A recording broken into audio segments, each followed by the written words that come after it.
1, 2, 3, 4, 5, 6, 7, 8, 9. 1, 2, 3, 4, 5. 1, 2, 3, 4, 5. 1, 2, 3, 4, 5. 1, 2, 3, 4, 5, 6, 7, 8, 9. Welcome back to the Racial Draft Podcast. I am your host, Michael Ford, joined by the queen of everything, Kia Lisi herself, Kia Bernstein. Kia, what's up? Hello to all. Welcome. Why do you sound like an Alexa? I have been talking to Alexa lately, so yeah, that's a thing. we are also joined by returning from the Black delegation. I don't think I gave you a nickname, Randy. So and we're gonna keep it that way. I I'm was like gonna Randy Sandy. I was gonna say like I was gonna say Randy Valentine's Day. Candy. I was gonna say Oh, Valentine's Candy Day chocolate Randy? himself. Yeah. Yes. How are you doing tonight? I am feeling refreshed and renewed and so ready to go. Nice, nice. And if this is your first show, I apologize. But we're gonna do what we do every week, and it's change the complexion of the comic book I world. take over the world. Exactly. But yeah, we're gonna do it by race bending and protecting against race bending some of your favorite comic book characters round by round in the racial draft. And we are on the verge of the final round. But before we jump into the final round, which is gonna be more polls than you can shake a stick at, I don't know, more polls than you can handle. I don't know. Uh, I can always handle the do poll. what you will with our polls is what I always say. But Whoa, I just want to say right now, I'm not touching their polls. I understand I'm the only female here. And I just want to say there's nothing going on with their polls and me. Okay. okay, Continue. that is a very fair disclaimer. But all polls in this 12th round. But before we jump into our discussion about the polls, we're going to discuss the Excellent 11th swordplay. round, the round that was. And Randy, what were your impressions of the 11th round overall? It was. Um, I hadn't had a chance to quite look at it yet. I mean, I had a chance, but I got caught up in some other things. But All right. Well, I mean, if you don't have anything that jumps out, we can just kind of go. well, no, I didn't say that. I mean, I Okay. had the main ones that stood out for me was that I really love Longshot just because it's such an out there choice. And, I kind of am rooting for like at the last minute, Marvel announces, oh, yeah, we're going to release a long shot, but, it's just Well, the I kind do of think that outness there's of a it. book coming up where they go to the Mojoverse. So Yeah. anytime they go to the Mojoverse, Longshot could pop up. I do think that as far as luck-based characters go, to like as much as we mocked Domino last year, I mean Yeah.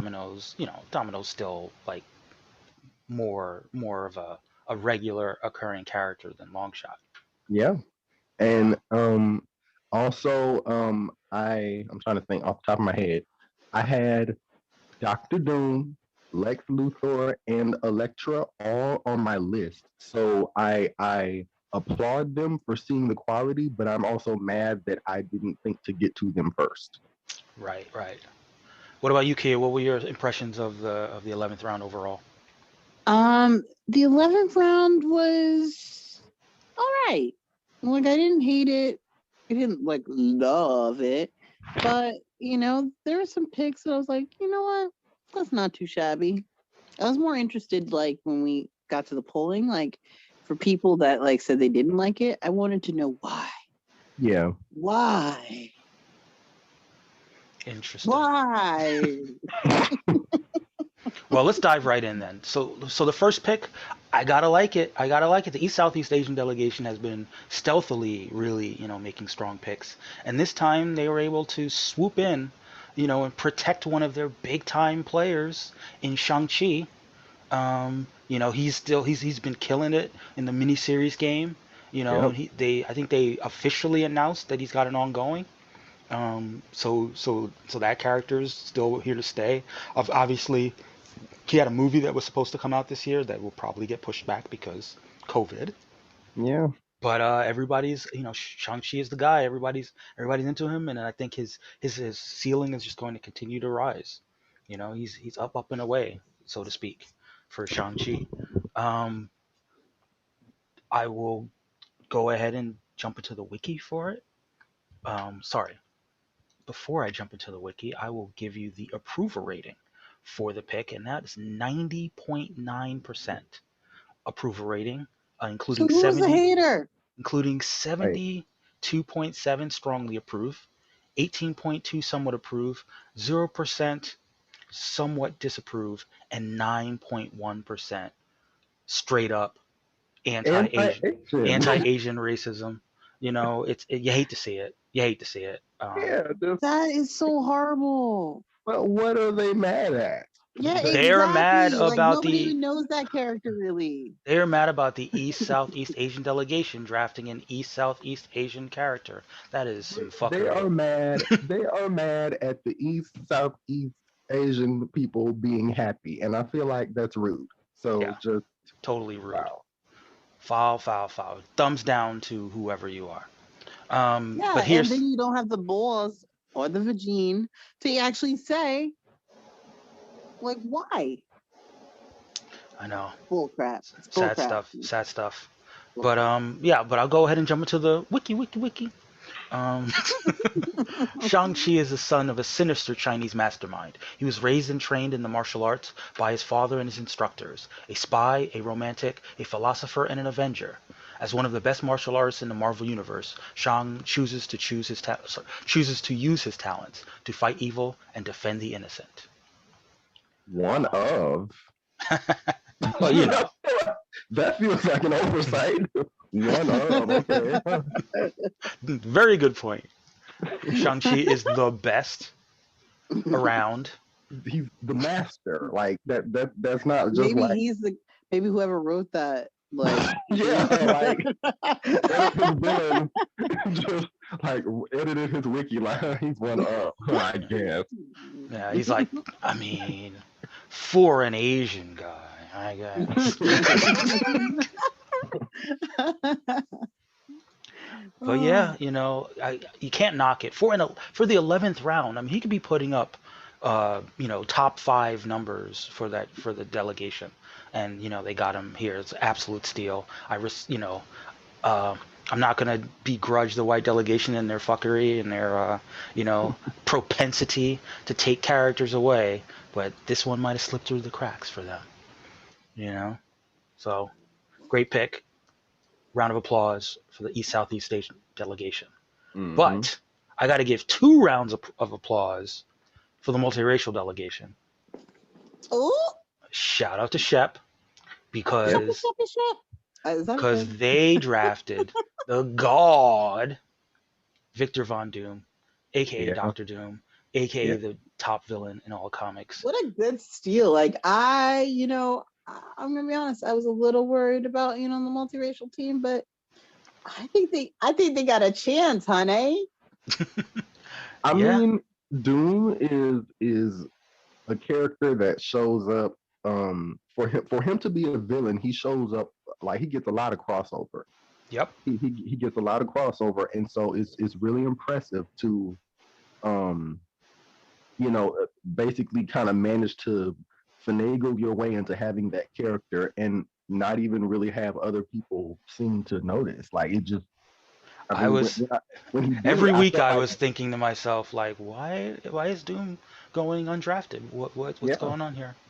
yeah, He just concluded his solo mini, so maybe people thought that he was going to go away for a while. But then this week they announced that he was going to be in the Guardians of the Galaxy. Doctor Doom in the Guardians of the Galaxy. Consider yeah. the galaxy guarded. Oh, Doom is never completely gone. Yep. Never. Like he has, vacillation of like being God Doom, or being like getting beat up by Squirrel Girl, but he's never completely gone. Right. And there's a rumor that Doom's getting married too Oh in the yeah. in the Fantastic Four books. No, he is. who to who? They released the thing, the solicit for it. I think the art has been released, and I'm not sure Mhm. who it is, but Yeah, I mean it. So I mean, just for the listeners, they made the multiracial delegation made him Turkish and Eastern European. But Ooh, I he's gotta think, sexy. he's getting He's married and then fucking he's immediately sexy. going off to space. I feel like Oh, well, that's all he has to do is nothing. like leave a child in the wake, and he Well, you can leave a might be child in me. the. Oh no. Oh Oh, yes. I'm sure his Doombots will stick around and help to raise that child. But that's the other thing. I mean, he's got Doombots. He's got opportunities to score, not just himself, but all his surrogates. Oh, he's scoring all right. That Hmm. Turkish British ass. What's up? So let's consult the wiki for Doctor Doom. The very mention of his name makes lesser men tremble. The brilliant scientist whose iron mask conceals his scarred but once handsome face, master of science and sorcery, Victor Von Doom is the monarch of Latveria, attempting the betterment of humanity through world conquest. Unequaled and unrivaled in every manner, Doctor Doom has had many conflicts with both earthly and cosmic super beings, but he will always be known as the eternal nemesis of Reed Richards and his accursed Fantastic Four. Yeah, Doom's the Curse man. Richards. Richards! And he hasn't been. I know there were some people who were hoping that they'd get him in WandaVision, but they were trying to get everybody in WandaVision this week. Um, but no, Doom has to make a grander entrance than that. Yeah. You know, Ooh, well, I got somebody to play him. Akin Ghazi. I Ooh, I don't know who that is, ooh. Kia. Um, Akin Ghazi is Would a Turkish British actor. uh-oh. So could, Oh, You the jizz totally of it didn't just all. Google that. Yeah, yes, I did. I did just Google the shit out of that. And I am loving it. He's 39 years old. Perfect age for me. Born October 15th, 1981. I think that makes him like what? Like in signs. Not a Libra. Maybe a Leo? No. Leo? Maybe Scorpio. Ooh. Ooh, so he's good at and he's been what TV shows and movies has he been in? Black Gold in 2011 recently, Yardy. Oh He was in wow, he's good Yardy. looking. Yeah, yeah, this guy's actually real.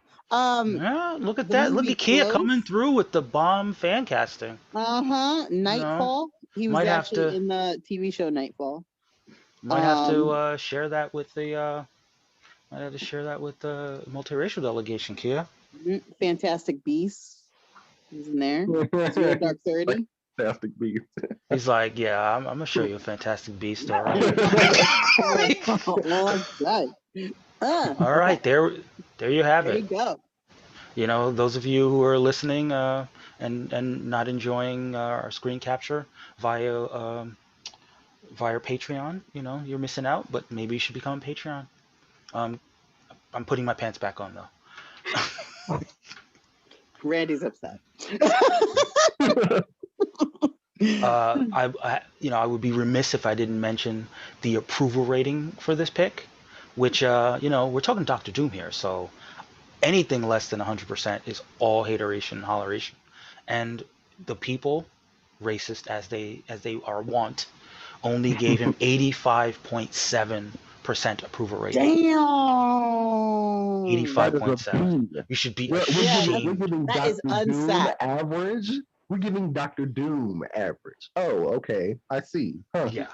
64.3 strongly approve, the only right answer. 21.4% somewhat approve. Okay, I guess. 7.1% somewhat disapprove. Bitches. And 7.1% strongly disapprove. Just, I can't even. I can't even. I Shame on you. mean, that is just wrong. Don't let Doom find you, because he doesn't like imperfection, and you are totally imperfect. But yeah, great pick for the multiracial delegation. They've got a high bar to clear as far as compared to what they did in season one, and but they're doing their best. They're really pushing, and I fully respect it. Yeah, they're doing the right thing. They're making all the right moves. I feel Those like that, I feel like that was going to be a cue for you to sing, But Actually, I was just right before you said that, I was about to bust into racial draft moves. He makes racial draft. I was about to Cardi B it up, but all right, go all ahead, right. continue. Well, that brings us to the black delegation, the blacks, Yes, yes, it I'm does. as black. someone would say, um, and their pick, without further ado, Laura Kinney, who you might know as Wolverine, or you might also know as X-23. Ooh, Mm-hmm. So, Yep. ooh, X is in the 23. so before I jump into the wiki, uh, why don't you go ahead and give us the thought process behind the pick, Randy? That's Did we you, Randy. That's did we you. lose Randy? Oh I think no. Randy just doesn't want to talk with Can you hear me? me. Hello? Yeah, we can hear you Can you now. hear me? Now we can. Oh, X-23 got him and like told him you better say some good Sorry shit. about that. But yeah, we had discussed having X-23 be, having Laura Kinney be on the on drafted, and that was a couple of weeks ago. But I never completely had wanted to just discard her as a character Hmm. because the opportunity is right there. Like you have this young woman who is she first of all she was cloned from a man, so there's already the idea of like she was like I guess it's just a challenge to the idea of like is she feminine enough or whatever, Good point. and her body is being exploited, she's being experimented on, treated Sounds as like a black woman to me. I well mean, that's what I'm I saying. mean, It's a woman it's a young woman who her body is basically being treated as not her own. She grew up Mm. as like she was I think she was prostituted for a while. Like she yeah, was that forced she was into being a sex trafficked. worker Yeah. for a Yeah, while. Yeah. she So was I mean trafficked. it's She was just a used as lot an of ideas assassin. that Oh, yeah, sorry to it's a cut you off. lot of Yeah. ideas that came no, yeah, you're good. It was just a lot of ideas that her who she is just being exploited as not being a human. Not she's being like this treated as like this savage kind of person, and it did make me kind of empathize and feel like yeah, I think a lot of black people could identify with that aspect of her character. Right. It even goes as far Autism. as that. She wasn't even supposed to have a name. I mean, yeah, no. Right? Yeah. So yeah, I believe in it. I'm really fan. I mean, it's kind of funny how it worked out because with the multiracial delegation having drafted Logan and him being a descendant of slaves in his retelling of Yeah. the backstory, to Mhm. have the basically his child in a lot of ways be have to go through a lot of the same things that her Yeah. father went through and be just it just goes to show that the degradation of black people by science would be something that would happen whether it's in the 19th century or the 21st century. So it's almost Yeah. like a good thematic bridge in terms of the story. But You did that. You did that, Randy. You did that. yeah. Thank you. And jumping into the wiki, I think that was X20 Luis. Wiki, wiki, wiki.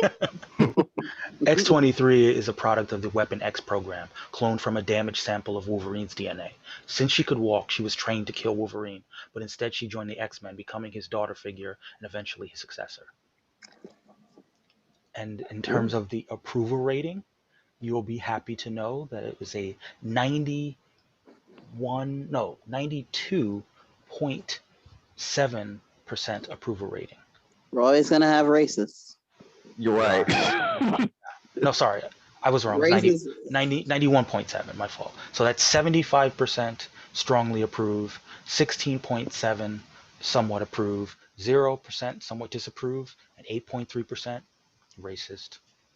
And again, I shake my finger at you for strongly disapproving of Laura Kinney. Um, I guess while we're at it, you weren't with us last week, so Mhm. last week you drafted Kate Bishop. Mhm. Would you like to say a few things about the Kate Bishop pick since you're here? Well, I don't really know too much about her. I read her origin in terms of with the Young Avengers and stuff like that, and I know that she um has the show coming up, and I'm not really particularly a fan of hers, but I Oh do man, you respect got to the read fact. some of her solo books. She's really cool. Well, yeah, I mean, I actually Yeah, intend to definitely. I intend to read up on her following up my read of West Coast Avengers, but But I think her with solo run I think if I think should go in the other order because the characters that you meet in her solo run then follow up in the West Coast Avengers run. well, no, I mean the first West Coast Avengers, like the '80s. Oh, Yeah, oh, yeah, got it, got it. I thought you meant her run. What? Never mind. Got it, got it. yeah. Yeah. Yeah, but she basically she has kind of caught my eye in terms of a one of the more impressive like unpowered characters. Hmm? I do I can appreciate her in that regard, and so I did think that it was interesting to have her be more somebody that I paid more attention to. Right.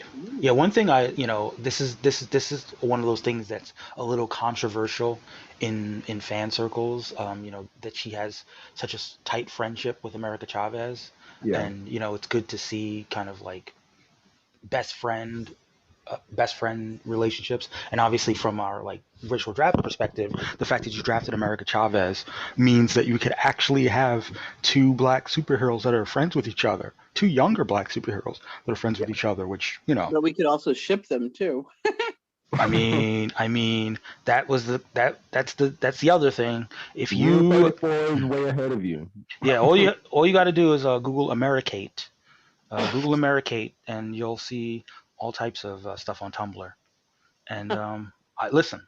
And I'm sure it's absolutely coincidental that Michael has that knowledge offhand. I didn't. I mean, I'm gonna say no comment here, but He's I like, did. no comment until after 12. But I did see a lot of people that were upset that the girl that was cast to play America Chavez was significantly younger than the girl that they cast to play Kate Bishop, Hmm. specifically for those purposes. And Yeah. perv's gonna perv. I get it. I get it. Is it illegal if it's only in your head? I mean, some might say no. That is Michael saying no. Michael Ford. You're not gonna incriminate me on my own podcast, Kia. And that brings us to the fourth pick in the round, the Polynesian delegation, continuing to give us bangers. They Can we came. stop talking about banging? Oh my God. Well, It's been a hard coronavirus. I mean, you might know him. Actually, you don't know him, but you don't know him yet from the MCU, but you might know him from being married to someone who's in the MCU. Teddy Altman, aka Emperor Hulkling, the Emperor of Space himself, part Kree, part Skull. I mean, part Kree, part Skrull, all king, and he is he's Polynesian now, and I'll go Why am I ahead. getting a hard on? I will go ahead and tell you a little bit more about Hulkling from the wiki. Teddy is half Kree, half Skrull, alien raised as a human. He took the name Hulkling when he joined the Young Avengers, and is also, this was from a while ago, married to his teammate Wiccan, son of the Scarlet Witch. So not only is he the king, but he's newly married, and he's going to be in the Guardians of the Galaxy going forward. So Hmm. he's got history with the Young Avengers and all the cool people from there. He will probably be introduced in the next couple of years in the MCU. And yeah, big things from it. He had a whole event that was basically, uh, you know, in His glow Empire. Yeah, up. Yeah. it was a major glow up for him. He got a smashing new sword, or did he have the sword before? I can't remember. Sword Um, my he smash. he got the sword leading up to it. Got it. Yeah. So yeah, so you can expect some sword play. Hey Um, guys, I just want to say for all our listeners out there, if mhm. you guys go to Pinterest and go Polynesian men, ooh, Oh, I'm This just is saying. accurate. This I'm is just accurate. saying that is all. Every single one of them could be the Hulkling. So does that mean? Oh, I was gonna say this. So does that mean you have a fan casting? Oh, I have a whole lot of them. I'm taking a flight. Are they letting Americans into New Zealand? I'm just asking Well, because really, like that is one place where I will be hoeing. How well, much well, did you get on that vacation? Oh, a whole lot of it. well. We did not get a And backstory from. I will be hoeing vicariously through Thank you. Yeah. Don't worry, my Instagram will be dedicated to the hoeing. Come follow me on my Instagram at Kia Bism. Well, we did not get a backstory from the Polynesian delegation. Hopefully, we'll get something Damn. in the coming weeks. But for now, we'll just have to imagine what we imagine with regard to the backstory. I mean, really, the backstory doesn't have to change at all. It could be the yeah, same backstory, except the family that raised him was Polynesian, and yeah. and that's his human form. Oh wait, there's like I'm trying to find out who this person is, but it looks like a wrestler or whatever. Is the Undertaker? No, not the Undertaker. Who is the really hot Polynesian wrestler? I mean, there are a fair amount. Are WWE. Do you mean Roman Reigns? That could be him because he looks familiar, and I don't know, but he looks really hot. But Let me Roman see. Reigns is a little older than Yeah, this is. yeah, he is. That's what I was about to say. Okay, then Yeah. never mind. It may not be him. I Well, don't I know. mean, if you must know, there was an actor. I mean, this is isn't canon by any means, but there was an actor that was cast recently for Yep. WandaVision that a lot of people were speculating could be Mm-hmm. Teddy, if only because he kind of facially resembles Teddy, and What's the name of this said actor? give me a second. But the thing, and because of the timing, and of late in the season when the kids are a little bit older, and he was going to be playing a boy next door, a lot of people were saying, "Oh, this could be how we meet Hulkling." But I will, sorry, listeners, um, I will fill you in on this actor's name. His Oh, name is Isaiah Knott. I can Gabby Solis that guy. His name is Isaiah Knott, and here are some of the images. Oh, are you sharing him? Ooh. Well, not for the listeners. Sorry, we haven't Yeah, for figured us. out we haven't figured out that technology, guys. So But you're sharing it in here. Damn.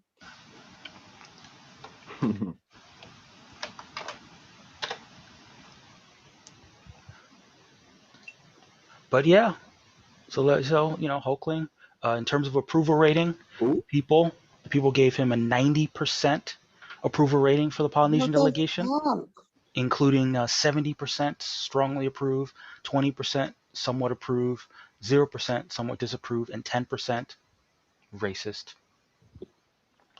And yeah, I'm a fan. I approve, and you know, keep up the good work, Polynesian delegation. Yeah, you guys did Yeah, that. I'm here for it. Oh my Yep. god. Fuck everything else. I swear to God, my next vacation, New Zealand. I'm telling you right now, I'm gonna come back pregnant.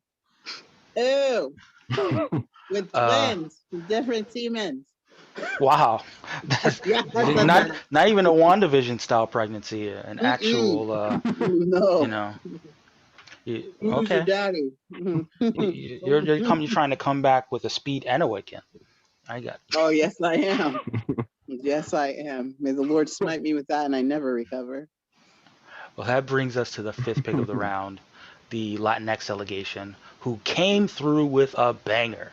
And I was like, why hasn't anyone made a move on Elektra Nachios, the current Daredevil, the Yeah. current assassin? She's also showing up in Savage Avengers books. She's an all-around Hmm. badass. She's hot as hell. And the Latinx delegation came through with another assassin, as if, listen, I got to be honest. If we're talking street level, like they've got the streets on lock. Like the Latinx delegation is Yeah, doing their thing, and they did it that is again true. with Elektra. Like I said, current Daredevil. Um, Wow. what do you think, Randy?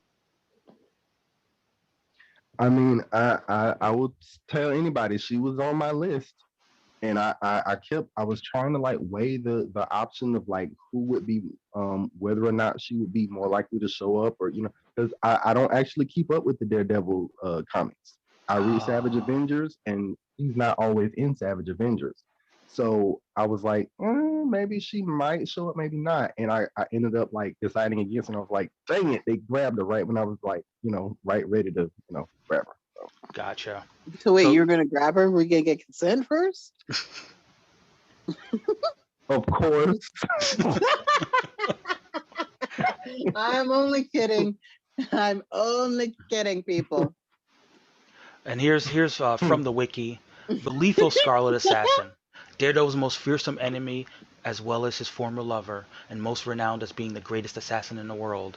Obviously, they're not current, so they don't know that she has also taken up the mantle of Daredevil while Matt Murdock sits in prison, and I'm here Matt for Murdock can murder this, it. I know he can find any spot with his radar sense. I get it. Oh God, what is wrong with me? Oh, I know what. I was eating chocolate. So I am very, very upset with the approval rating here. Yeah, what was up with that? Did anybody Seven, actually like write why they did not of approve? course they didn't.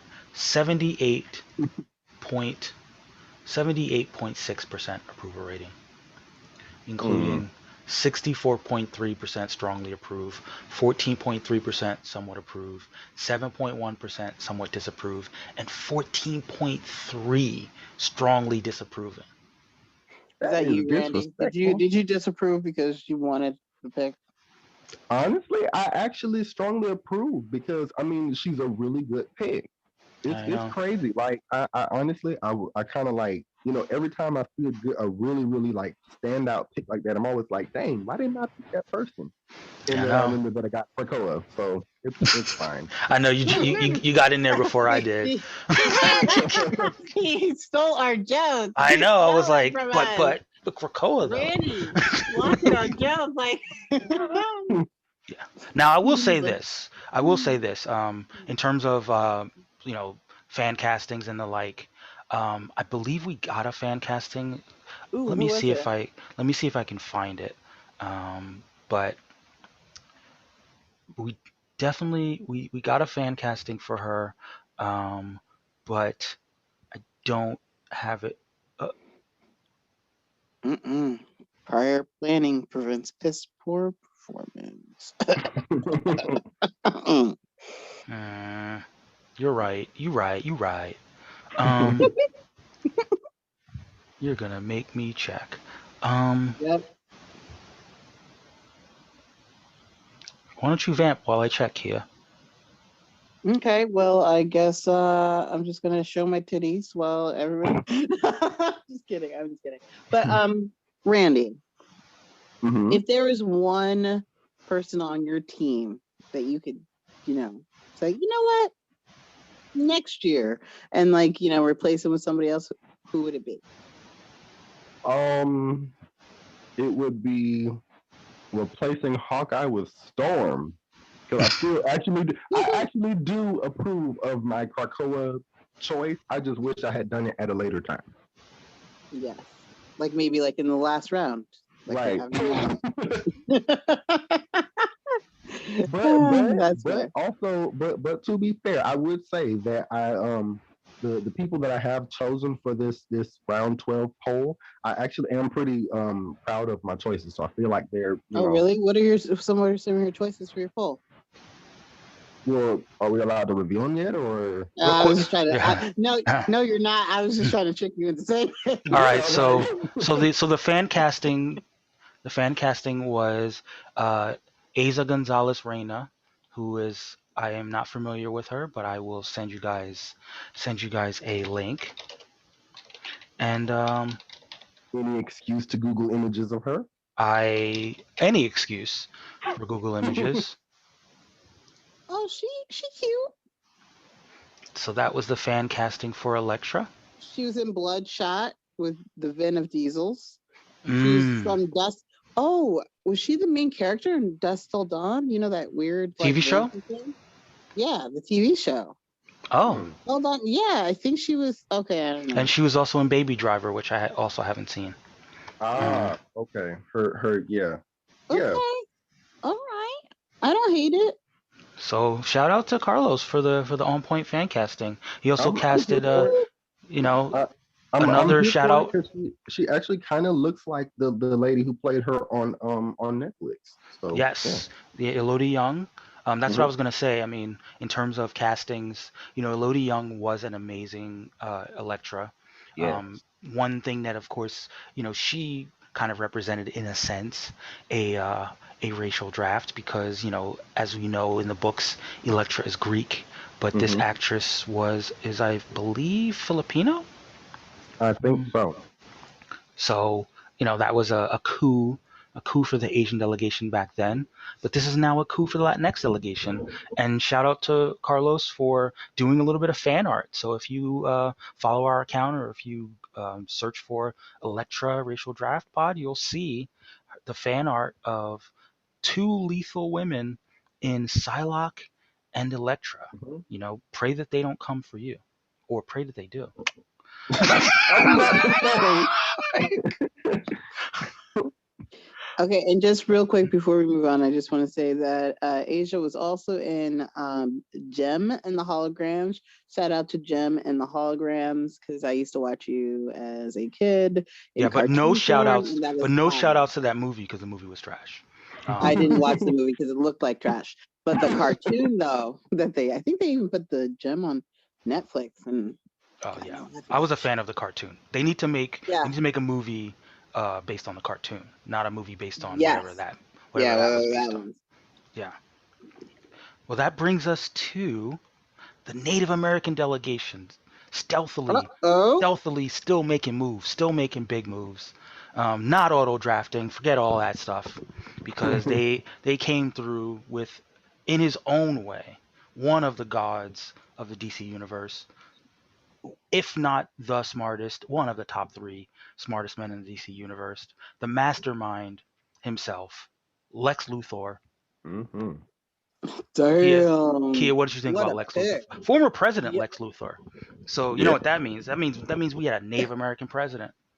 Oh, Yeah. oh my God. That would be like so cool. Like if we really think about that in real time. Yep. What's up? Ideas. But I know a group of people that might be scared if that happened. Well, I think we Just all know. I think they're very proud, and they're not men. Um, but mm. uh, but anyhow, what were your thoughts when you heard about this pick, Kia? Well, I think it's great, especially like wait, what's Superman? This Superman is white. Superman is, This is even yeah. better. I mean, this all makes a little bit more sense. Right. Like I said, I mean, we might all think this Kryptonian guy is all here fun and games, but he's not falling for that like his people fell he's for it. he's You here know? to tell us all these white men are dangerous. Exactly. They might show up thinking that they're your friends, but the minute you turn your back, they're trying to colonize your whole planet. You know? Like how do we know? How do we know that Superman's really here for good? Just asking questions. He's asking questions. He's taking countermeasures. He's just making sure that if anytime Superman breaks bad or his people, his Kryptonians who, you're the last son of Krypton. If you're the last son of Krypton, why there's so many Kryptonians here, huh? Well, Hmm. good question. All valid questions, Lex. I get it. You know, like he wants the kryptonite. He wants to make sure that if Superman breaks bad or if any of his people break bad, that the Earth has a line of defense, and he doesn't understand why people aren't on his side. But Randy, what do you think of the pick? He was another one that was on my list. And I mean, there's again, like he's not somebody who's ever entirely absent, even though he's not a hero per se. He's had his times as a hero, but he's not a hero overall. And so He's my for him hero. to be so, well, I'm saying for him to be somebody who is not a hero, he also has a lot of crossover like Doom does, just because of right, how how brilliant he is in both good and evil ways. Right. He's the kind of villain, if you want to call him that, that will, tend to get a solo book. Yeah. You know, Yeah, and make you drop your panties. All that money. yeah. Give me that money. And there are some rumors. I don't know. We have to actually watch the show to figure it out. But this new Superman and Lois show, that's starting next week. There's some rumors that Lex might show up in the show. It might be a little bit different Lex than what we might know from Superman. Yeah, I believe they actually said that he would that the actor had been cast black. I don't know for sure if that's confirmed, but I believe that was what they. Well, I mean, so yeah, you've seen the same rumors as me. It's one of the reasons that I had hoped the Black Delegation had swooped in there and gotten a Black Lex. Also in the Harley Quinn cartoon, Lex is black in that, and I think he's voiced by, I want to say it's Giancarlo Esposito. Oh wow. Um, so, but the Black Delegation didn't swoop in there in time, and the Native American delegation got the win, and Ooh, and here for it. ooh, I'm really excited about this. Sorry. I have a fun cast for this pick. Oh. Justin Rain. Oh. Justin Rain is a First Nation. Is a Canadian First Nations actor. He is of Plains Cree descent. Ooh, he's 39. Ooh, around that. I mean, the only thing like is that single. we don't know what he looks like bald, but he definitely But he has has. that face that can pull it off. How do you spell his name for Don't Justin. hold Rain. on. Now I'll send the link in. Listeners, you're missing out. He was in Twilight, the Twilight Saga Eclipse. He was in North Mountain. He was in Mohawk. He was in Primal Rage in 2018. I mean, he definitely has that intense look. So, Brother, I Cry. Oh, in 2020, but that actually looks like a good ass movie. I don't even need to watch that. What's up? Didn't even know that was a thing. But yeah, he has the look. You know what? It makes that even cooler because as you remember, the white delegation was attempting to make Superman French Canadian. So have another Canadian. Yeah, but look at his face. Oh my God, he could totally go bald, and he would be like, "Ew, ooh." Here for it. Thank you, Kia. Oh my God, my vagina is working today. But before we move on, let's jump into the wiki. Lex Luthor, Superman's arch nemesis, is one of the most brilliant men alive, whose hatred of interfering aliens pushes him down the path of a sociopath. Known for his ends justifies the means approach to life, his single-minded and often brutal focus puts him at odds with the Man of Steel. Luthor is arguably DC Comics' most iconic villain, and you got him in the 11th round. That is awesome for the Native American delegation. Yo, they came and they stole, and he has books and he has all this. That's points on top of sexy. Ooh, Justin Rain. Oh my God. Yeah. And in terms of approval rating, surprisingly, I mean, we got a little bit of hateration, but we got a 91.7% approval rating for Native American Lex Luthor. Yeah. And I mean, it's a really good pick. Yeah. Yeah, 66.7% strongly approve, 25.5% somewhat approve, 0% somewhat disapprove, and 8.3 sadly strongly disapprove. Haters. But there it is. Shout out to the Native American delegation. Oh, and Justin Rain. And Justin call Rain. me. I will definitely give you my number in your DMs. And what's up? Yeah, Justin Rain. If you're listening to the podcast, write in. Mm-hmm. You can be a guest. we will let you into our Zoom, as it were. Nothing, Kia? Nothing? That's not all that Kia wants to let him into. Oh, sorry, I was already doing something. I was just burning. I just started lighting my candles. Got it. Well, that brings us to the who white delegation. I gotta say, kind of disappointed with this pick though. Um, they drafted Darkhawk. I think maybe I'm disappointed because its name is Darkhawk and he's white. Um, yeah, Chris Powell, aka Darkhawk. Randy, what did you think of the pick? Randy, are you on mute? I think Randy's on mute. Well, I There like we the go. character. I mean, that's really kind of all I can say. I think you're glitching a little bit, Kia. Can you hear me? Yes, I can hear you. Hear you now. Hello? Yes. He too likes Justin Rain. No, I. So what were you saying about the character? Sorry. Can you hear me? Yes, Now we can. You're going in and out.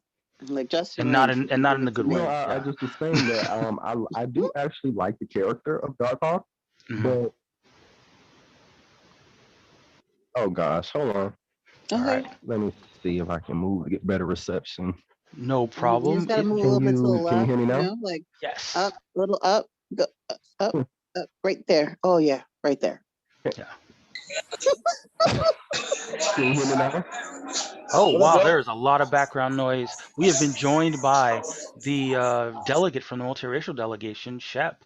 But Shep, before you jump in, let's let Randy get his points out. Can you hear me now? Yes. Oh yes, just right Okay. there. You hit the spot. So Right Keep going, Randy. Keep going. I Oh, oh no, again, Randy's he's still not glitching. somebody who I expect to show up. Hmm. I actually was hoping. I was actually expecting and hoping that he would show up on the Guardians of the Galaxy team. Right. Oh my gosh, I'm still No, no, in and out. Hold no. You're fine. You're fine. Keep going. Go, go. Mm-hmm. Yeah, don't stop. on. Okay, yeah. Mhm. Yeah, but basically that's really it. Like, outside of Guardians of the Galaxy, he's not. He's not even showing up in that. So I So expected him to one at least be thing. at one team. So from a points perspective, if I may, shout out to the Fantasy Comic League, I do think he's supposed to have a special comic because it's an anniversary of sorts from his Mm, first appearance. So, their thinking might be that in this anniversary comic he'll score a lot of points. okay. Um, and that is coming out in the next couple months. So Yeah, so but I don't know. In a couple months, as in after we stop scoring. Right. That's what I'm saying. Is it gonna be March or April? I think it may be in April. But don't Okay. quote me on that. But again, it Randy's like shit. but at the same time, that could just be one appearance in the entire scoring period Yeah. Yeah. versus Exactly. a character But that pops up a lot more. And from the white delegation's perspective, I mean, I know that Chris Paul is white, so this is a defensive pick for them. But yeah. there are a lot of characters they could have defended, a lot of white characters that might feel neglected, having not been selected. And I would Yeah. be remiss if I didn't mention the fact that still no female characters for the white delegation. Yeah. Yeah. That's true. I guess I it's I am. guess every white woman is expendable, Yeah. which is not what I hear from white people. I mean, you put a missing white woman on a TV screen, and everyone's looking for her. People actually look. Like Yeah, so I sometimes Yeah. I catch mean, myself looking. right. So this is a shocking turn of events to find out that the white delegation has only elected to protect their male characters. Shep, are you with us? I'm Uh, with you, and what that are your should be evident because we know how the pay is. If they actually cared about them, their pay would be good too. That is a good Oh point. So damn, Jeff coming in with facts. what were Ooh. your thoughts about the Darkhawk pick? I conceptually like it as a fan pick, but as a man who's trying to win this thing, I'm glad they picked him because he won't score any points. So Nice, good nice. job. Well, real quick, Good job. since while we've got you, we're gonna run down, and you give us one sentence each, one sentence on each pick, just to bring you up to speed. Shang-Chi Sure. for the East Southeast Asian delegation. Amazing pick, especially since his solo series been announced. All right.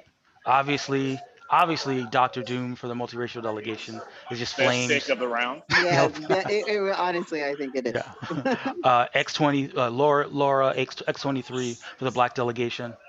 I'm wondering, she has that X-Men issue that's going to focus on her for probably like 1 or 2 issues. Is she going to be in play after that? That's my question. Hmm But Emperor Hulkling, Teddy Altman for the Polynesian delegation.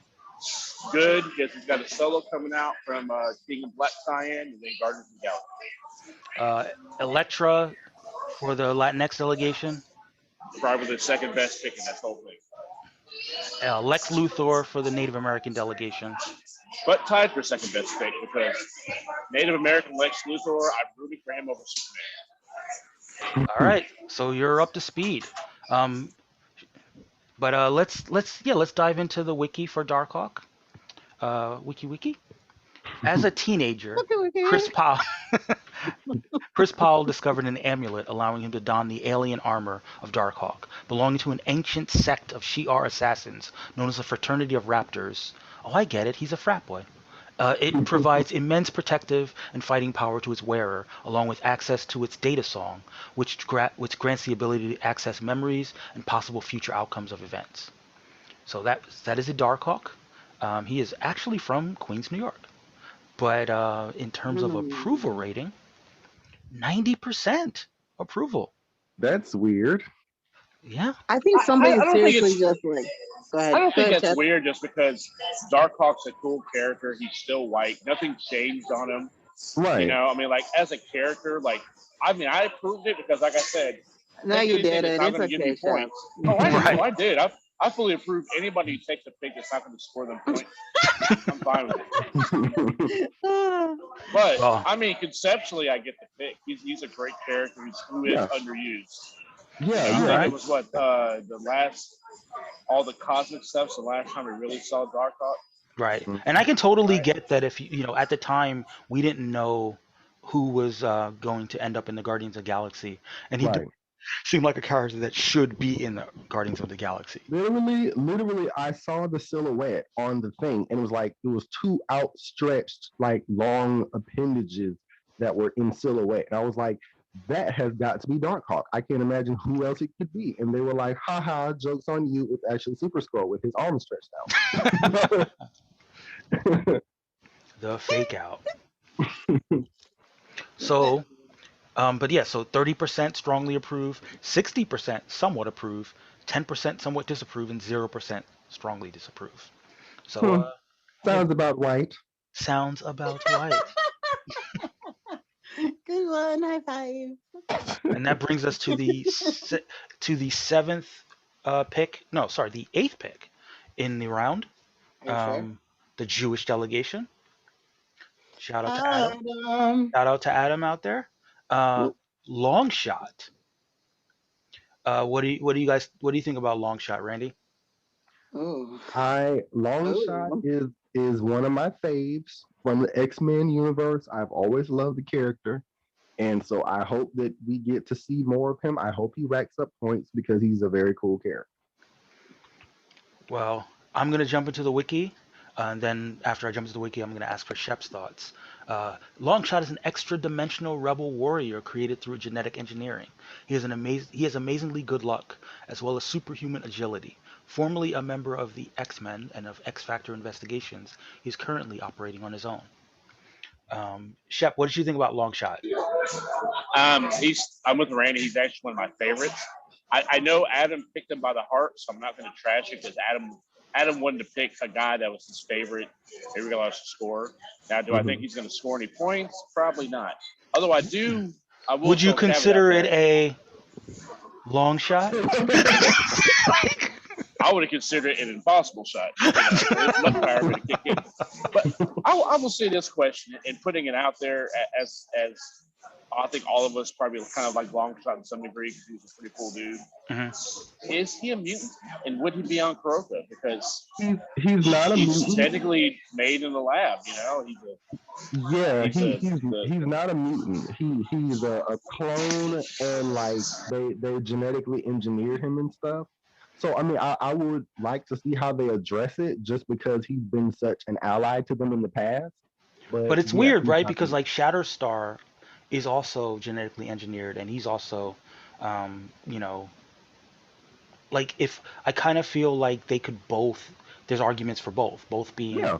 mutants or both not being mutants. Yeah, and I Um, mean, you could easily say that like even if it was like a retcon thing that they had been genetically engineered, but then also manifested mutations outside of what they were like, engineered to be. oh, see, I was just thinking that if you're genetically engineered to have an X gene, like Right, you still count as having an X gene. but Well, see, I and so thought there's the other side of that, though. Um, Look how they treated Deadpool. Deadpool's been an honorary X-Men for a long time. He yeah, was Right, but on the. Deadpool, but the thing with Deadpool is he wasn't born with powers, right? right. He wasn't, but he's been an honorary X-Men. I mean, he has been. Yeah. He was on the X-Men Black Ops team. Well, but I think that they had a thing against artificially creating like somebody with an X gene. I think it was just like people who maybe their genes were like maybe artificially altered to activate something that was already there, I guess. Right. But it was like basically if you have the X gene naturally, then come on in. Yeah, and then there's the But question about Laura and Gabby who are right, clones, exactly. and they're accepted into the fold. So I think that there's precedent for them to be accepted.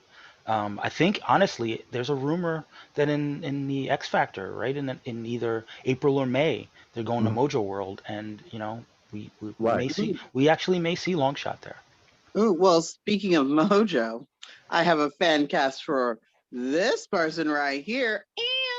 Oh, Kia came Ew. through with the fan cast. Yo, my Mojo is on point. And we're gonna pick for this fan casting, James Franco. Drop the Oh mic. wow! I don't even have to Google that. I know exactly Oh, who he is. I'm not oh, that. oh my God, we're having sex right now. You said you like that? I'm not mad at it because he He was actually gonna was play Madrox back in the right. day. Yep. Um, Now the question is, can he do the stunts though? Can he do all the flippy flip? He can Nah, stunt all day nah. on this vagine. No, Right. because long shot is like um he's very acrobatic. He's like legs wide open, I can see jumping James all Franco crazy and trying to suck stuff. his own dick. I mean, same, but no, that's I not. don't doubt that. I'll see that. Yeah. I also could see that and thank you for that mental image, but no. I mean that Like, that like he's just too. at a party, like just telling everybody, like, I dare you. You dare I me to mean, film it? He's just yeah, just somebody bites on it. yeah, He's just waiting for it to spill out. that is true. He's waiting for the opportunity to show us all. Sorry if I ever meet you in the future. Hopefully you'll never hear this. Look, I am. Listen, just because we're talking about it, James Franco, doesn't mean we want to see it. Actually, I beg to differ. You can come to my place and you can show me all your skills.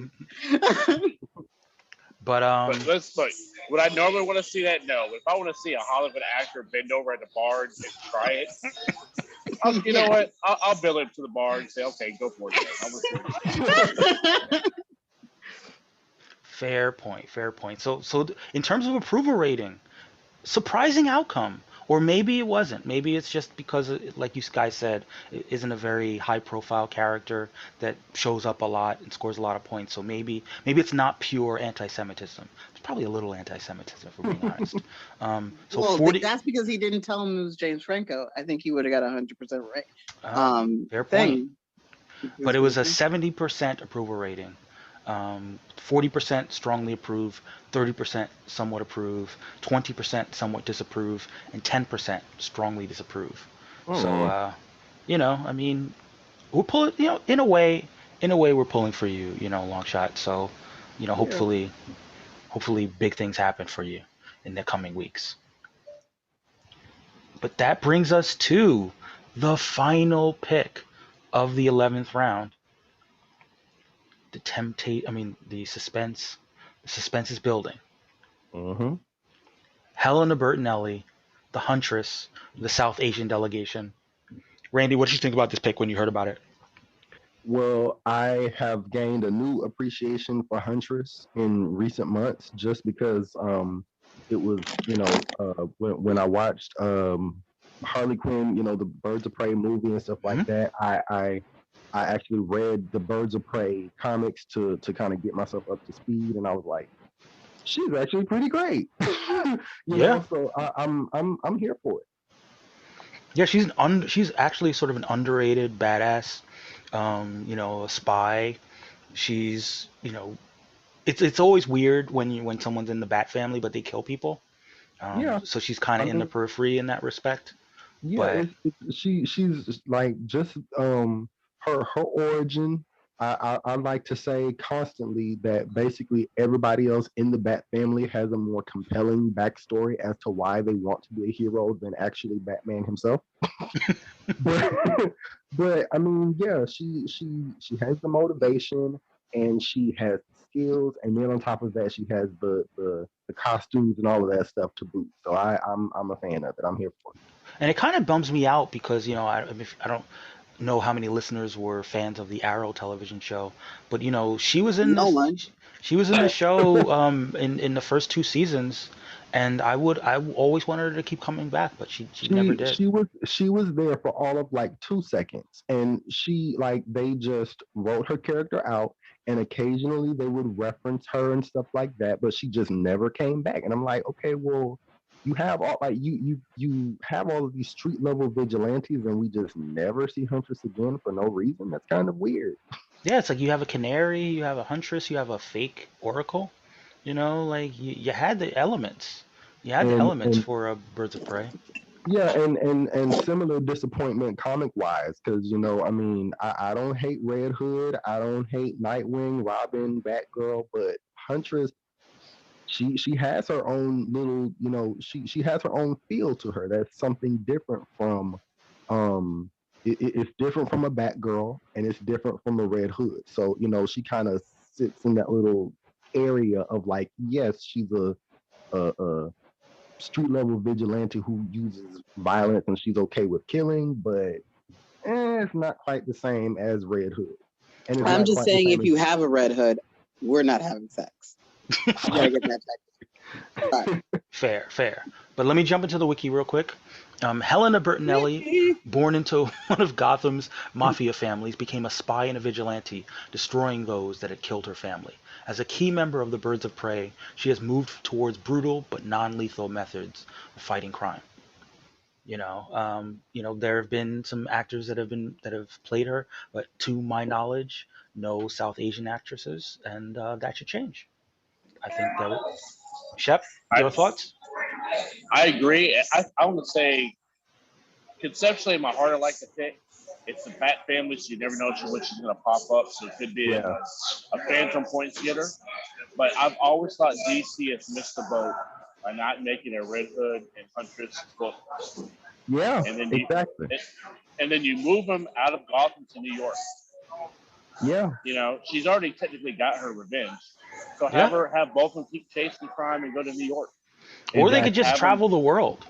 Right. They could, but I mean, but you could say, hey, let's go to like the mob fled to New York is where they were at, right? And then have them go She in New is York. long. They could She's literally long be overdue DC's for a Punisher. solo. Yeah. Yeah. Oh yeah, I Solo mean, or it's always like tough for me to conceptualize the fact that in DC they have their DC cities, but then they Right. also have like the real cities. So like the idea of leaving Gotham and going to New York like seems weird because I mean, I don't think about Gotham. I don't think about DC's version of New York. right. I mean, they've had like the Teen Titans have moved to like San Francisco and stuff like that. So I mean, they have it. It's just they never really lean into it, Right. which they absolutely should. Yeah, I mean, I'd be here for a Huntress and Red Hood series though, especially. And so we have a Latinx Red Hood and South Asian Huntress, so that would be a cool little team up. I would be remiss if I didn't mention that the South Asian delegation also drafted Black Canary. Yeah. So there we go. So South Asian, 2/3 of the Birds of Prey, South Asian. Mhm. That would be a kind of cool thing to develop. Yeah.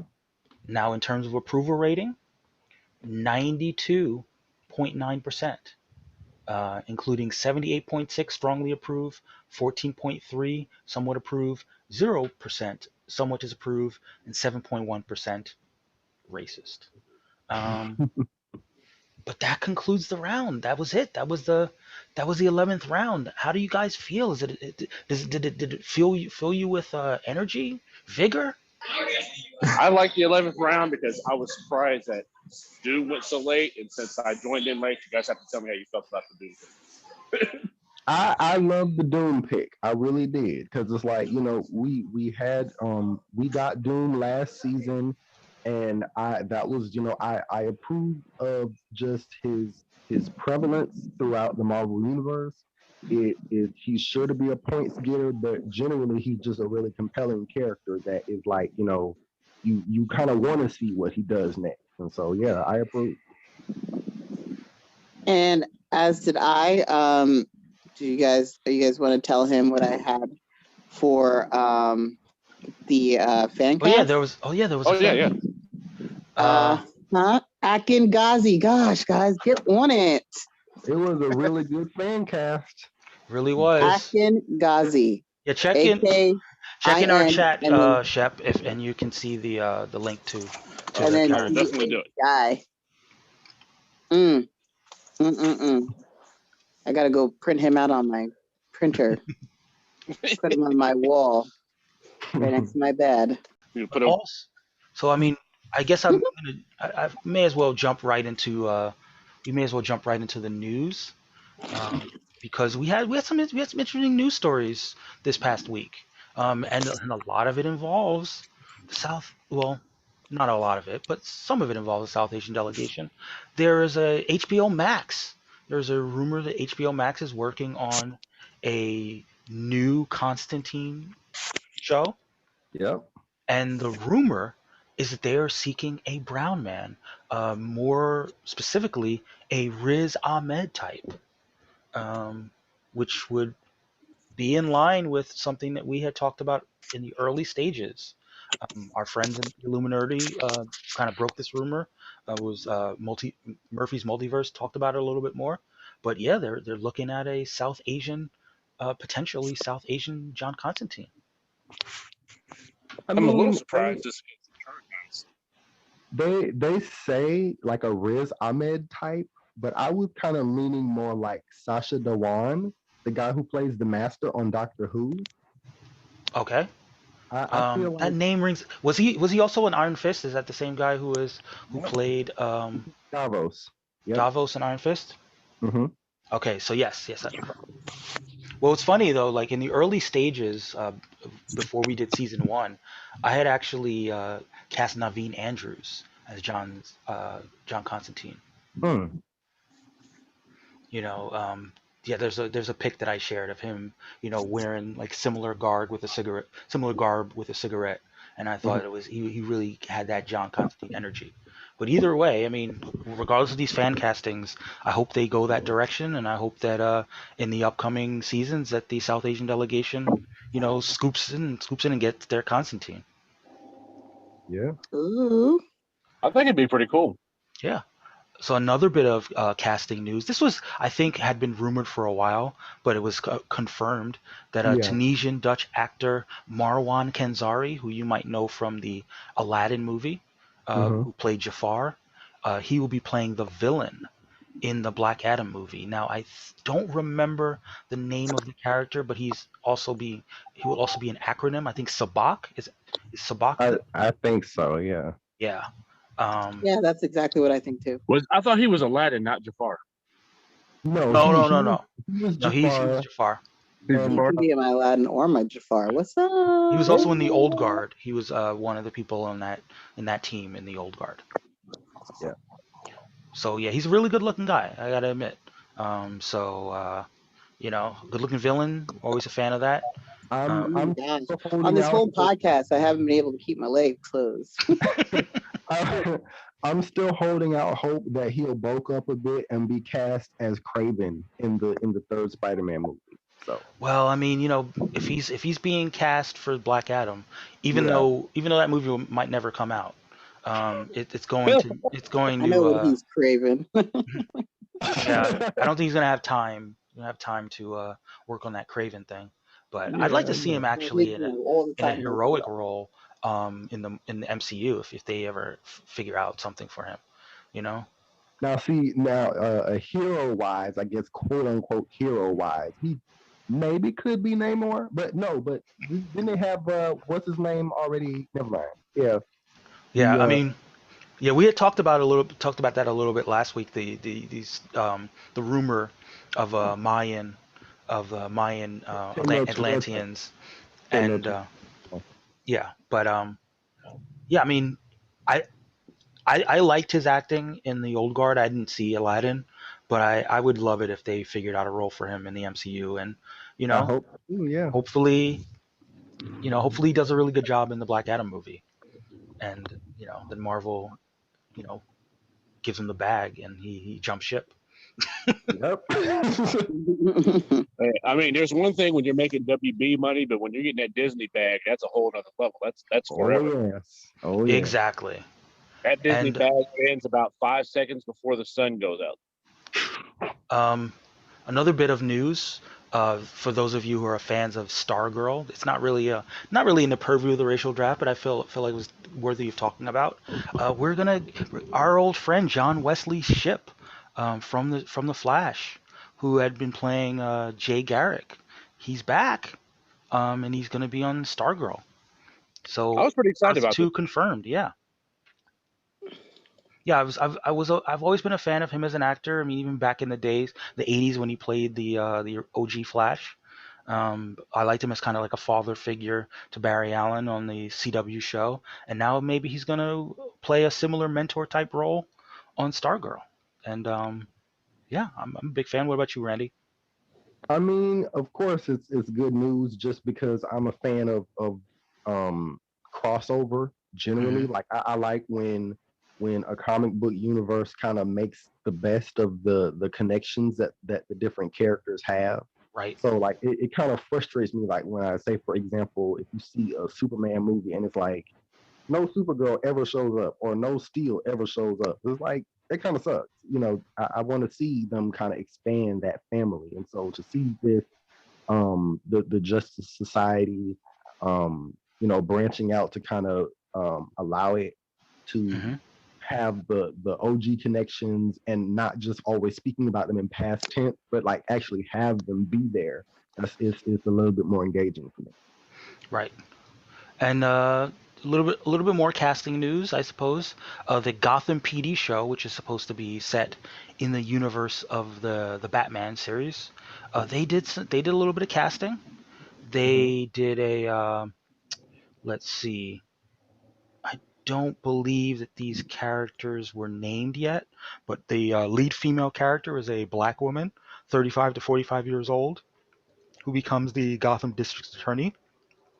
Okay. Does that matter? Her age? I mean, Well, it's casting, so they haven't actually cast the character. So this is the age range that they're oh, looking for. Sorry, I misspoke a little bit. So they're looking oh, for okay. So I can apply. I mean, theoretically, if I wasn't I 25. mean, Kia, exactly. Here, you're 29. Yeah. You can't apply. Yeah, like you're Yeah, I'm 25. I mean, I'm gonna have to keep on going with that. exactly. Hey, I got your back. Yeah, You you're. can't be older than 29. What's that like? I Is said it you can't be can't older we than use 29. can't we use software aging? It's like she's 29.7. You know, and the male lead is a 30 to 40-year-old white police detective. Mm, Why does he have to be a white guy? Yeah, I mean, well, maybe he'll be Because racist. as a white guy, maybe he'll be Alexander Skarsgård. Oh, because that's the only person I would want with me. Okay, sorry. Oh, I see. Okay, so there were some guesses. There's a character named Marcus Driver, um, He can drive. who was in the Gotham Central comic, and Janice Porter, who was also in the Gotham Central comic. She So likes a meaty porter. So the rumor, based on our friends at the Illuminati, that's who they're thinking that those characters are going to be: Marcus Driver and Janice Porter. So, future racial drafters in the supplemental draft, you know, these might Hmm. be characters you might have your eye on. However, the big news of the week, where I might bring a rant out of me, in fact, is that You can't you can't say that and then rant.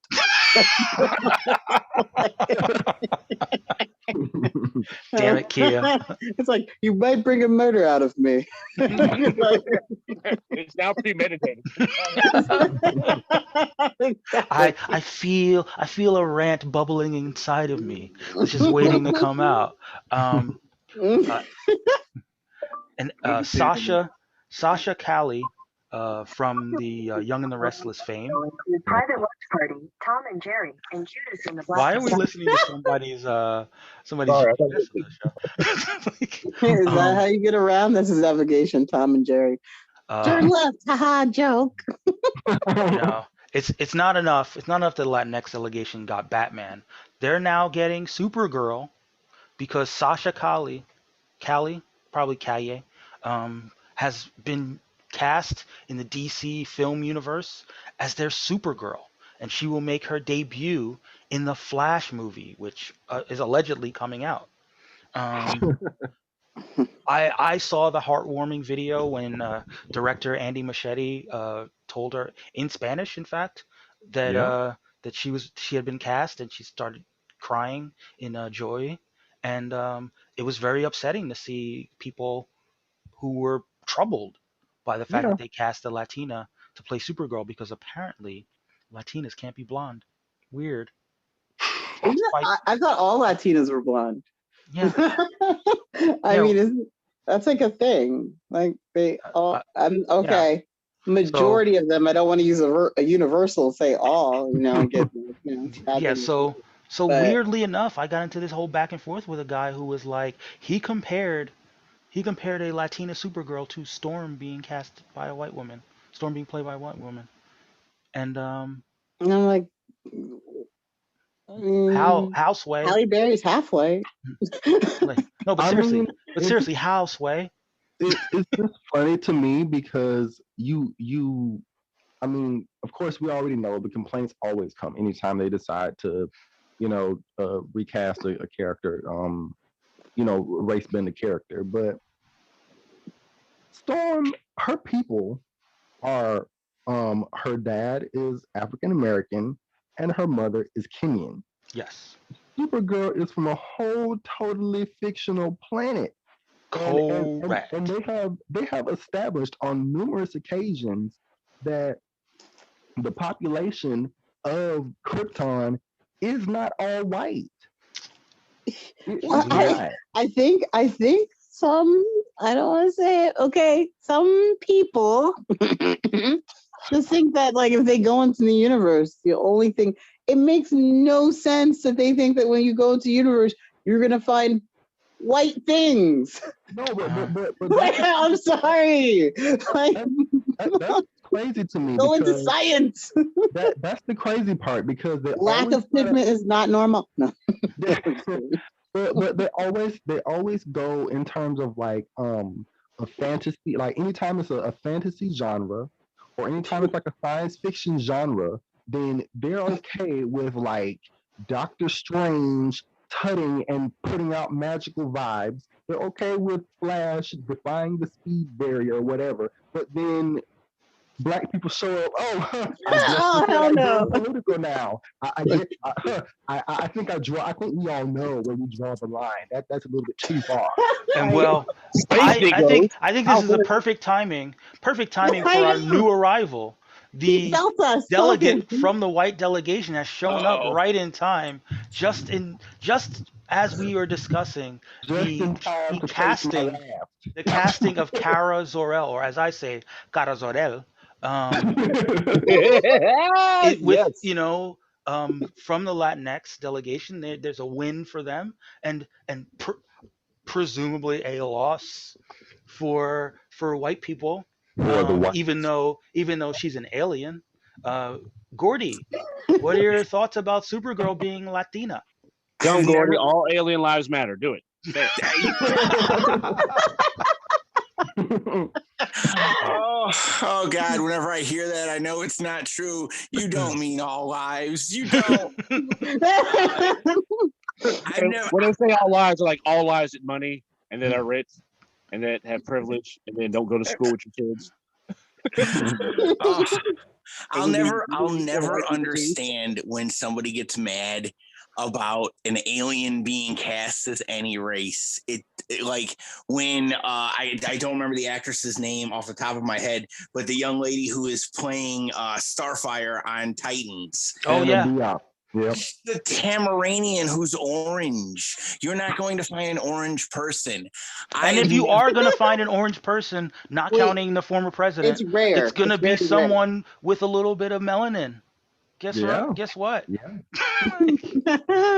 Surprise. If we find a true orange person and not a faux orange person, I don't want to waste them on a movie casting. Yeah, I need them for Instagram photos. Don't say that, because then you sound like one of those people that gets in trouble for taking Instagram photos next to dying dolphins and stuff. Damn it, they found my Instagram. Kia, don't be one of those white people. It's not a good. I mean, like, I thought he was lying there for me. Well, No, you know what I find hilarious is it in my head, it reminds me of Obama in his tan suit. I see all these people screaming that how dare they cast someone who isn't blonde to play Supergirl, and then pretend like Melissa Benoist, however you pronounce her name. Benoist, yeah. The CW Supergirl, like she didn't dye her hair blonde and wasn't a straight brunette before she got that role. Exactly. I just want to point. Oh, go ahead, keep it going. I just want to point out real quick. It's just one of those like, tell me that you're racist without telling me that you're racist moments. That sounds like a TikTok challenge. Exactly. When you're mad that Supergirl's hair isn't blonde, you just don't want to say, my Supergirl needs to be white as snow. I will accept no other. Like just man up and say it. We all know that's what you mean. No, but Can we just laugh? What's sad is that okay. I was in a discussion with someone who's black, and he was like, I need Supergirl to be white and blonde. And I was like, what kind of fetish shit is this? It's very much rooted in, and I hate to say it, but it is upholding this idea of white supremacy. Like any other you never when it's like when it's like a character, a black character being whitewashed or not even being allowed to show up. But anytime a white character is changed from being white, even though their backstory has nothing to do, you're treated as the white is just the default. It's never actually like tied into their story at all.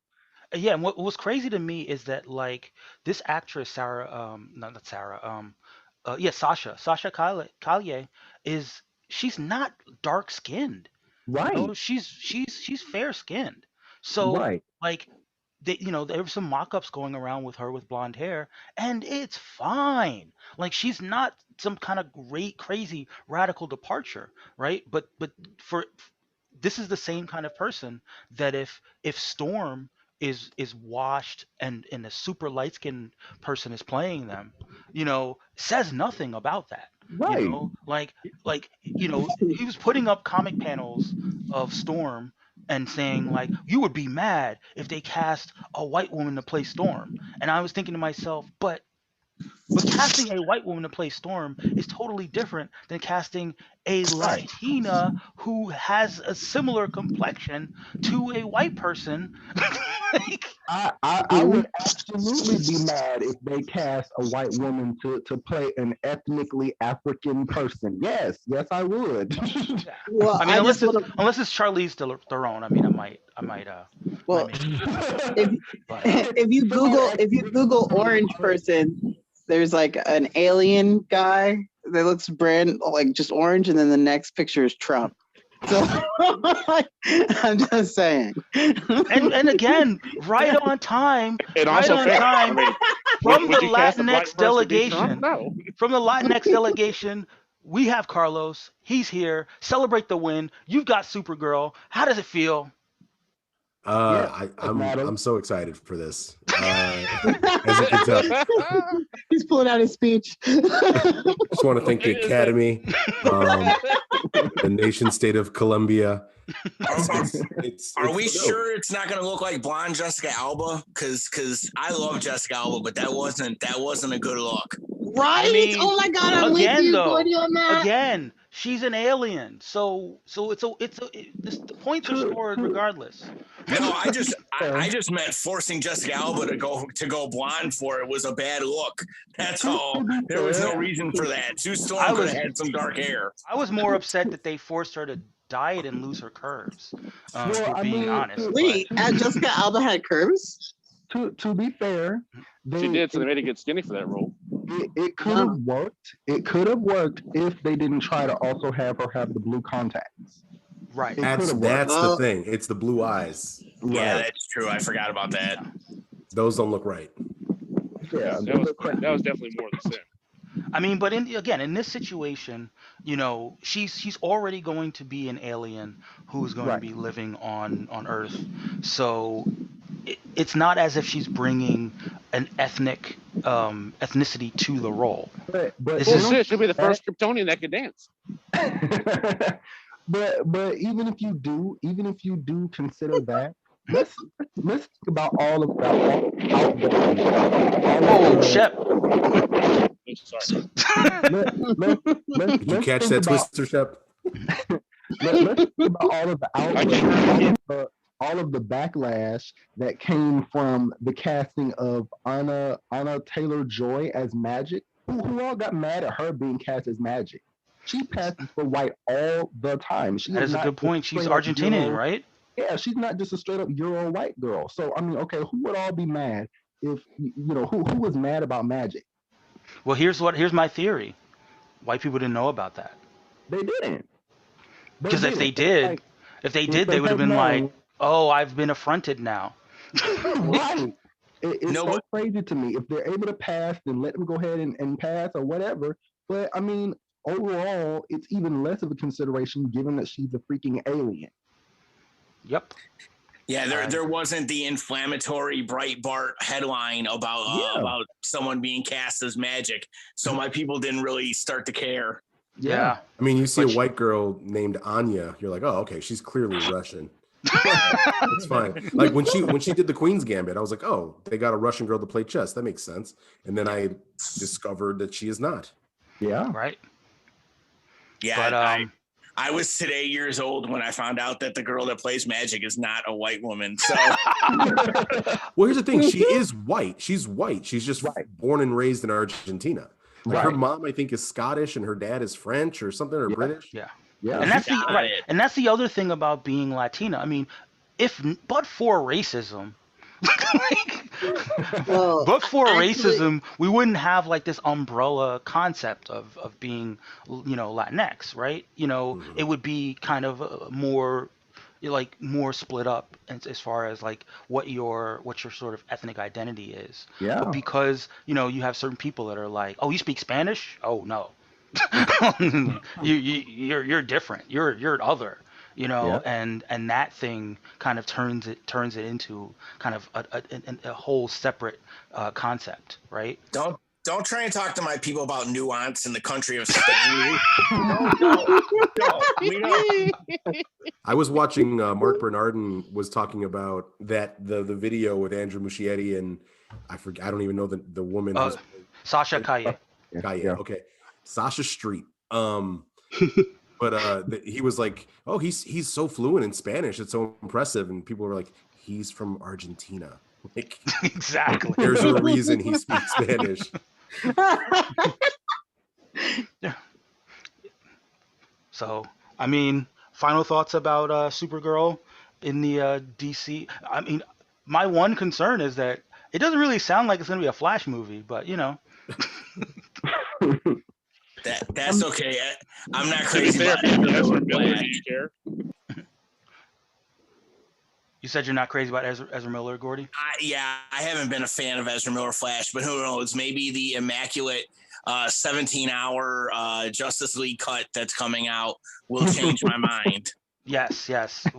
We're all holding our breath for that. Shep, are you and the Wind Rider going to give us your thoughts? Just because I hang with Storm, I'm gonna hear shit. You sound like you're on a good luck dragon writing through the never-ending story right now. Not Nice. trying to make you cry. Very good reference. Falcor.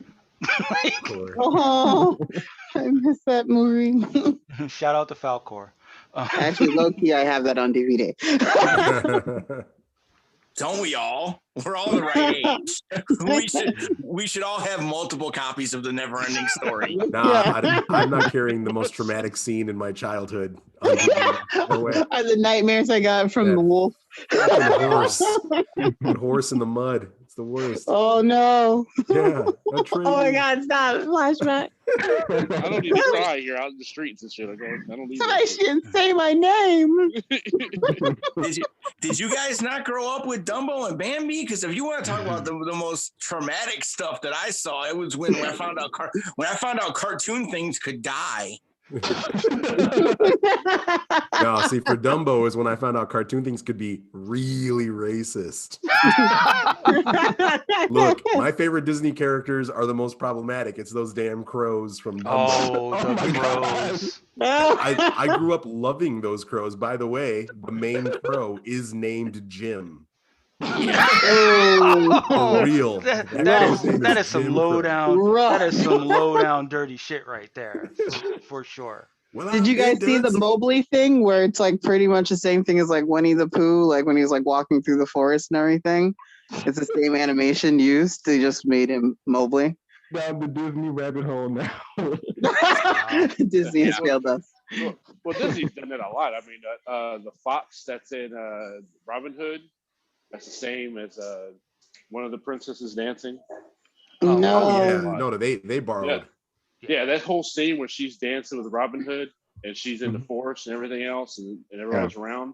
That's literally drawn over from one of the previous Disney movies. So I was worried that you were going to say that the fox from Robin Hood was racist, and then we'd end up fighting. I was like, I love that fox, but unfortunately, we gotta take it back to racial draft business, because we are about to kick off the 12th and final round. As many polls as you can handle. It's a lot of polls, a lot of swinging polls, a lot of dangling polls, a lot of wailing polls.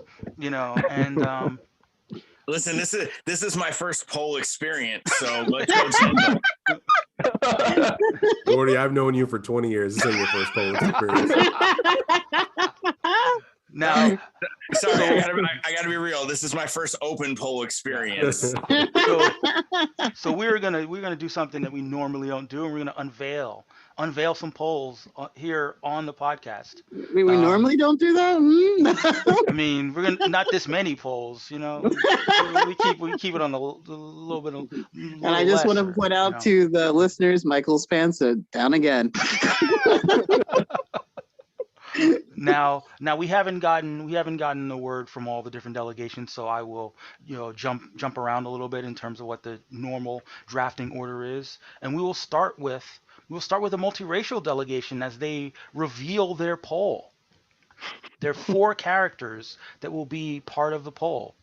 Shep, would you like me to announce it, or would you want to do the honors?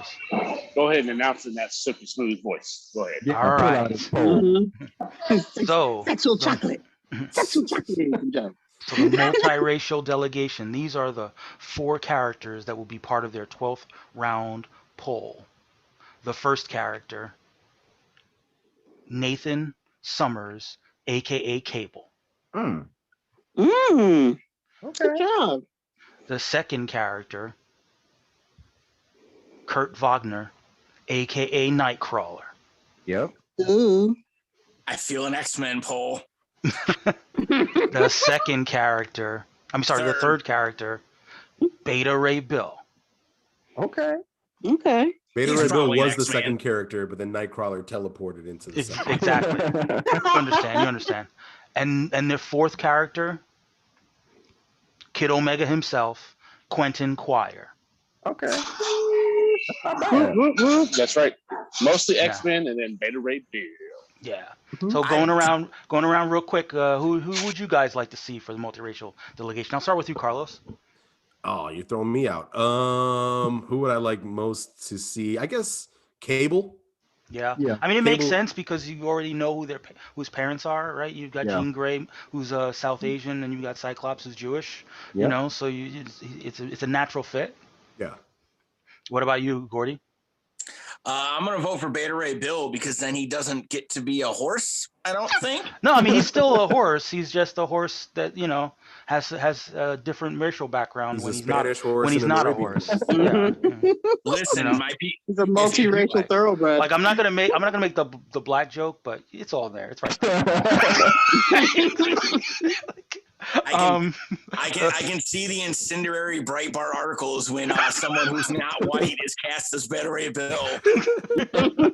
Everyone knows. Yeah, Megyn Kelly, Beta Ray Bill is just white. I'm sorry. What about you, Randy? I am voting for whoever is not the abnormally colored or alien species. That's who I'm voting for. Okay, so That sounds Choir? decisive. you're going Quentin Quire, I guess. I mean, Cable. it's either Cable or Kid Omega. I want to be able to actually see the person's melanin when they're race band. That is fair. That is a good point. Well, Kia, Cable's already kind of put out there, so I'm gonna say there's already two races that make Cable, so easy. Yeah. What about you, Kia? Who would you like to see on the multiracial delegation? Well, I Especially believe I believe Cable was on the team last time, and I think he should be on there again. Yes. I mean, yeah, I mean, he did put up some points. great choice, Shep. Wink, wink.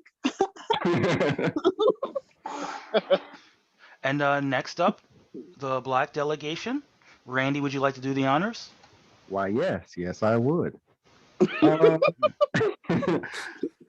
So my first two choices, well, half of them are going to be counterparts of each other. So my first two are Aquaman and Mira. Black women, I think. Yeah. So, Yeah. The first Negro who swims. Exactly. Right. Exactly. Swimming ass Atlanteans. That is crazy. I had to I think somebody got Namor. I forgot who got Namor. So I was like, okay, well, let me go ahead and get Aquaman. I'm gonna get Aquaman. The East South or Asian Mira. delegation got Namor. Just FYI. Yeah. So either Aquaman or Mira. Mm-hmm. And then for my last two, the magical powerhouse is either Shazam or Black Adam. Nice. Ooh. African American Adam. Ooh. I'm a fan. He's definitely gonna get a push because he's featured in the Justice League book, which is and of course everyone's favorite black man, Dwayne "The Rock" Johnson, will be playing Black Adam in the movie And I get that an amen. will eventually come out. The decade in the making Black Adam will happen. How is he going to play Black Adam when he's going to be president of the United States? It's gonna be a weird flex. The man can do it all. He can do it all. It's like see the movie, also donate to his campaign. Yeah. But, It's one and the same. Is he really running? 2032, according to Young Rock, that I watched this week. oh Because I will totally vote for that. yeah, Yeah, for some honestly, reason, people think he's qualified to be the president of the United States. yeah. I mean, after the last 4 years, I feel like we need to raise the bar. Exactly. We need to Really? raise those qualification bars just a little bit. I mean, he can do speeches for the president. I wouldn't mind a Rock I wouldn't style obligate that. State of the Union address. Like, it doesn't matter That'd what be the the most GDP watched. is. Kim Jong-un, you are a Rudy Poo candy ass. You know, like if he can just do maybe- promos. Maybe they should only use him if like we're having altercations with other countries. They're like, you know what? You can talk to them. But for me, any of those characters would be great. Obviously, Aquaman's got great jokes. But Black Adam, I don't know, something about Black Adam being actually black. I'd be down for that. And what about you, Carlos? Wait, this whole time he wasn't? I is like. multiracial. I want You Aquaman. respect The Rock. I want it to be Aquaman, and I want you to cast Andre 3000 as Aquaman. Any particular one? Yeah, Aquemini man. Is this what we're I having? want Aquemini Man. I want ATL Lantis. It's right there. Oh, okay. I'm not. You know I love what? it. You know I what? love it. I'm here. ATL Antis is a win. Yeah. What about you, Gordy? I'm gonna root for Mara, just because now I want Mara to be big boy and make this work. No, Mara would be Erica Badu. You know, she's got that whap. She uses her powers. I think Now you if need Erica to Badu got call anything to do with it. I She mean, uses her powers to keep her hair from getting wet. I can see it. look, she would be the one who would definitely have a whap. He Right? was born under with $3. Randy, I six don't think. times. Randy, I don't think I'm allowed to say it, but I definitely had the thought you had about Black Mirror not getting her hair wet. So What about you, Kia? Who would you like the Black delegation to have? I think Black Adam. right. I'm not sure. Not sure. And Shep, what about you and the tornado? Well, I'm out of the tornado now. Thank you. Oh, So, good. I'm inside drinking like a responsible adult. Nice. Hey. I'm down with ATL Atlantis now. That's the whole thing now. Now I want this to happen. like if I vote for Mara, does that mean Aquaman's going to somehow wear a lion skin underneath the water?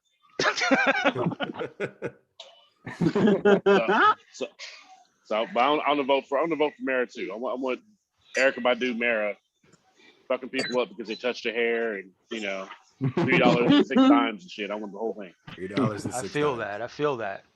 So That's the first line of the biography. Mara was born underwater with $3. You may laugh. Nice. You didn't do your math. So that brings us to the Polynesian delegation. Their picks are, wait for it, the High Evolutionary, Ooh. Kiwi Black, the Silver Surfer, and Captain Universe, aka Tamara DeVoe. Now, who would you guys like to see the Polynesian delegation snatch up? I'll start with you, Person fellas. I've heard of? Silver Surfer. Silver Surfer. Yeah. Yeah. What about you, Gordy? I'm gonna go with the High Evolutionary. I feel like that could be a fun backstory. I see. I like the idea of a surfer, a Polynesian surfer. So I'm Yeah, after just looking at Oh yeah, you looked up a lot of Polynesian men. I looked at a lot of Polynesians. You want to lather some silver on. Yeah. Oh You yeah. want to apply that body paint. I get it. Hallelujah. There's no CGI here. There's PGI. Trips to New Zealand, round trips, start at like $2,000, but hey, it's worth it. What about you, Randy? The second choice, of course, my first is Silver Surfer, just because I believe he'll have more appearances, gets more points. Mhm. But my second choice would be the High Evolutionary, because he does actually have a part in Spider-Woman right now. Yep, he does. Yeah, and so he, is somebody who's more likely to actually show up, and that's, I don't want to like completely just throw points to the wind. Right. No, I got that. What about you, Shep?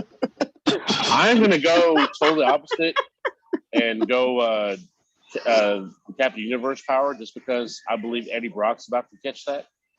Oh, so Black. you're just being like no points. I got it. No, I think it's gonna be all the points. I think there's gonna be a solo for Eddie Brock as Captain Universe. Right. But I mean, he wouldn't be drafting The power. Captain Universe. He would be drafting the specific the black woman who had the Captain Universe. Oh no. Yes. Oh well, then yes, I'm going to draft anything that's not going to give anybody points. That's what I'm talking about. I feel that. So, hey Mike, I got a question. A serious question. Why aren't you sponsored by a battery company? Because Kia's got to be going through batteries like nobody's business. She does a lot of quote unquote research, and there's got to be a lot of Yes, I vibration do. going on. We're trying to get a discount code for Adam and Eve. Hopefully, Kia, don't you have contacts back in that field? Like, I do. you I got to get do. us. You got to get us a sponsorship. We might be very I big in can. Sri Lanka and in the Polynesian Islands. Oh, yes. I mean, either we got to get a sponsorship or we got to set up a GoFundMe for her power bill. It's got to be higher than normal. I don't know. I feel like the standards for GoFundMe. Yeah, I don't have that might not solar. be, Don't go that solar. But that brings us to the Latinx delegation, and Carlos, you are here to do the honors. Yeah, actually, can I switch back to the original one that I Yes. sent you? Yes, Okay. you can. All right. So the original one I sent you is, we'll start off with Marrow, then Peacemaker, Nameless Black Valkyrie. Tessa Thompson. Tessa Thompson. Let's just call her Valkyrie? Tessa the Valkyrie. In Return of Valkyries, yeah. And then Deadpool.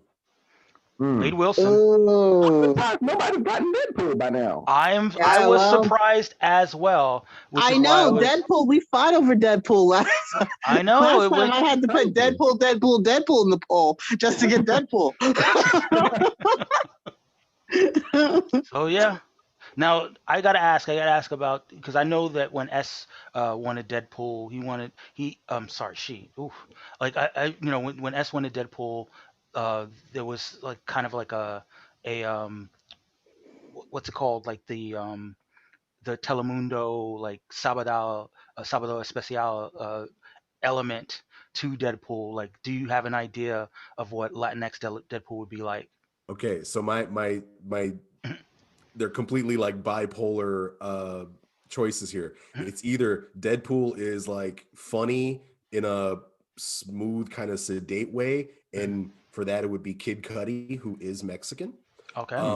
Or John Leguizamo, who is so like, who literally played a character called the Pest, Right. but who was basically a Deadpool-esque character.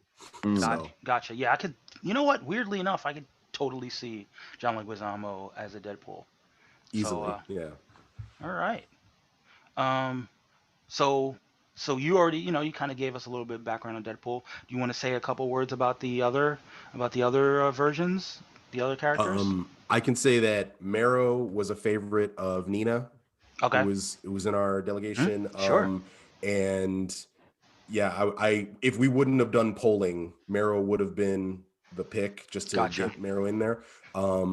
Regardless of points, I think she's got like one story in the scoring period, but it's just kind of, Got it. I got Really cool Batman, character. so whatever. Right. And then the unnamed Black Valkyrie is potentially in like a few different things, because there's a lot Yeah, of I mean, Valkyrie King in action Black going is on. happening. There's a Valkyrie's book.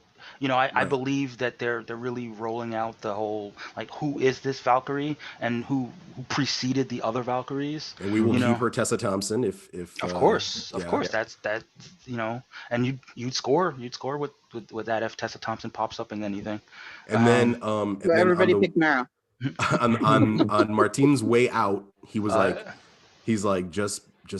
try to pick up Peacemaker. I was like, all right. It was like he was giving me advice from the future, and he couldn't explain why. Because he's the leader. Because he's leading the Suicide Squad now in the right, comics.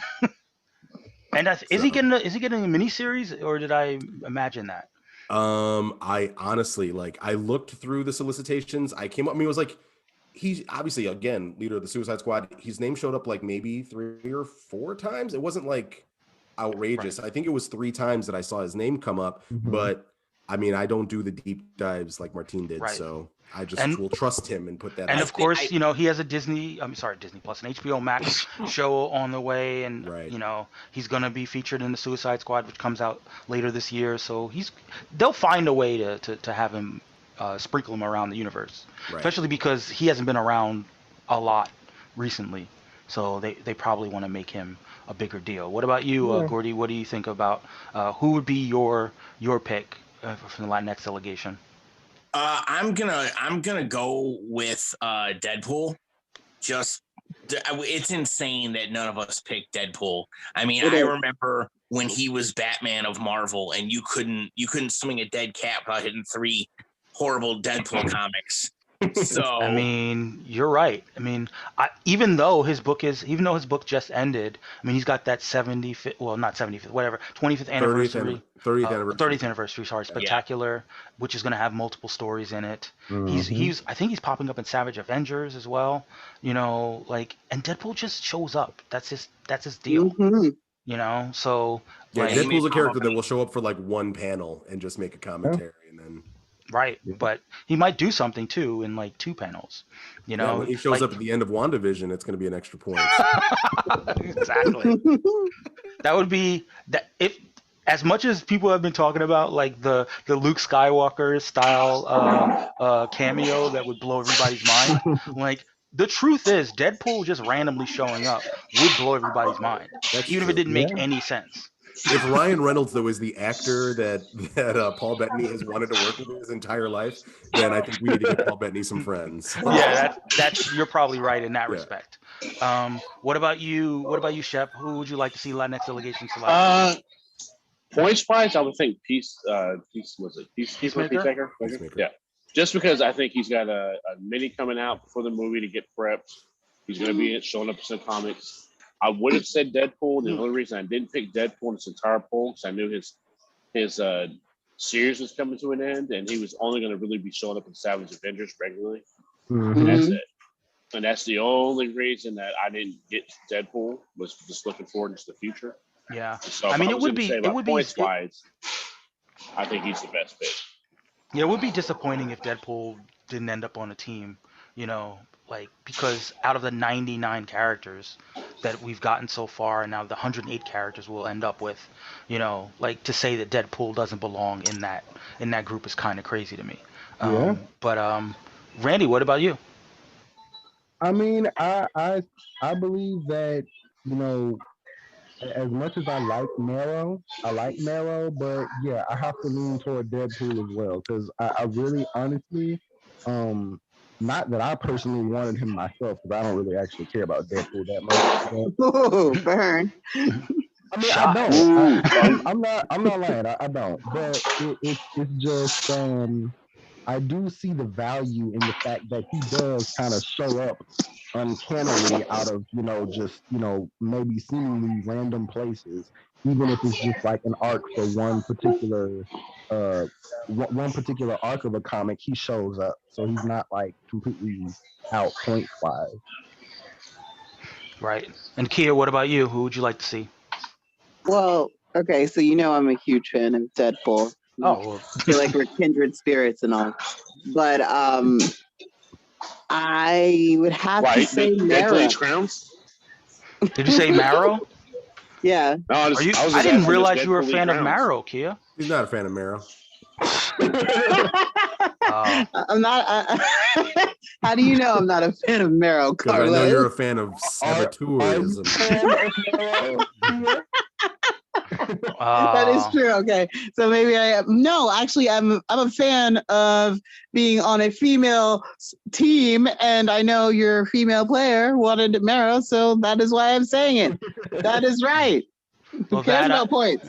Well, that Nina was super excited when it was announced that Marrow was going to have a story in that Women of Marvel. Yeah. Right. Yeah. Yeah. So sentimentally, Let's go with Nina's pick. Yeah. You know, Listen, I am like not. I won't be mad at whatever we end up with in this poll. I'm good with it. Gotcha. I mean, they're all solid choices, to be honest. Yeah, I think they're all good choices regardless. So. Exactly.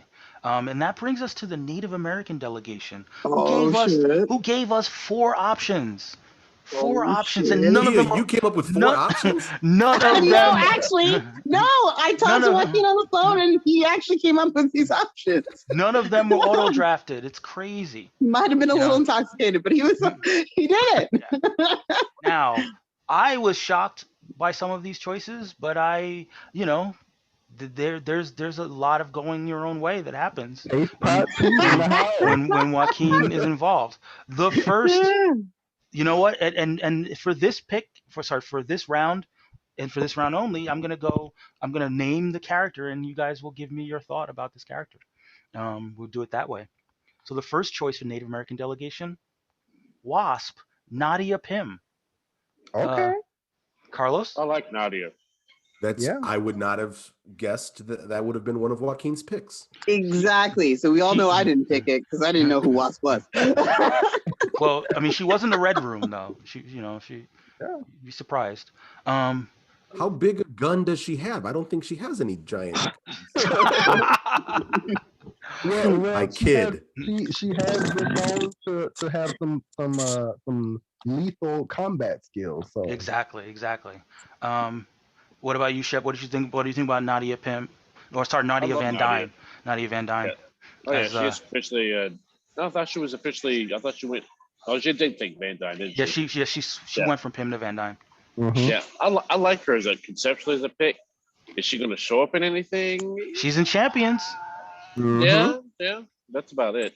I she'll mean, get a point. I do like Nadia. more She's than actually, like, more yeah, than that's more not than good enough. Janet. More than Janet, right? I mean, as far as Wasps go. What about you, Gordy? What do you think of Native American Nadia Van Dyne? Listen, I'm into it. I still am taking credit for them coming back. Once I made the threat to take over their picks. Once again, Manifest Destiny saves us all. Once again. Oh look, it's the white saber. There we go. Exactly. Wait till we get to my picks. This is gonna be fun. I have a question about scoring. You brought up the Young Avengers, and it made me think of Champions. What are we gonna do when it gets to the point where, like, Miles Morales is Falcon? I forget what that event's called. Oh, the Heroes Reborn. I think the Heroes Reborn. So is that Miles? Is that so still? so if it's not, we have to figure out what the status quo is, because if it's a separate universe, then they don't score in a totally different universe. I'm fairly TBD, certain, Carlos. TBD. Yeah, I was curious. I'm fairly certain that just from my own my remembering of like what all was going on in the Avengers when this version of the Squadron Supreme first showed up. I recall that it was like Mephisto was behind it, and so I think that maybe Phil Coulson does some hocus pocus with Mephisto, and the current world gets changed. Yeah, I mean, I'm gonna have to talk to the FCL guys about how they determine whether it's a change to the existing universe or a brand new universe. In which case, if it's a different universe, then it's a different character and not the mainstream character. But I like strongly advocating for when it's something like this. It's like a self-contained event where in the confines of the main universe changes have happened, that we should imagine them as versions of the characters that we know and love. But I'll have to confer with them to figure that out. Maybe we'll just have specialized scoring for us as differentiated from the larger FCL. So that was sorry I interrupted. No problem. So that's character A. The second choice in the poll, Harvey Dent, aka Two-Face. What do you think, Carlos? Harvey Dent is my favorite Batman villain, so I am very pro this pick. Okay. Yeah, I love Harvey Dent. What about you, Gordy? I mean, that is always a sad loss, but I feel like Harvey Dent's already been Billy D. Williams, so I'm okay with that loss, as it's a loss my people have already incurred. All right. What about you, Shep? Native American Harvey Dent? I think it's pretty good. I think he's due for something. If you look at the trend of all the Bat villains, I mean, the Joker's always in there because DC doesn't have original ideas half the time. But as far as events goes, he's been pretty absent. Yeah. Well, remember, there's a Batman anthology book, and I'm sure any villain could pop up, if not like 3 or 4 villains at the same time. Yeah, I'm just saying. I think he's due for actually rolling into an appearance, especially if we do our scoring a couple weeks longer. I think he could definitely show up. Right. What about you, Randy? Harvey Dent? I mean, Two-Face is actually one of my least favorite Oh, Oh, I mean, I'm not gonna lie. I kind of veer toward the superpowered people, but yeah, I mean, he is a respectable character whenever he shows up. He's always a danger and always, at least a respectable person in terms of, you know, just, he's always somebody to look out for. right. And Kia, what do you think?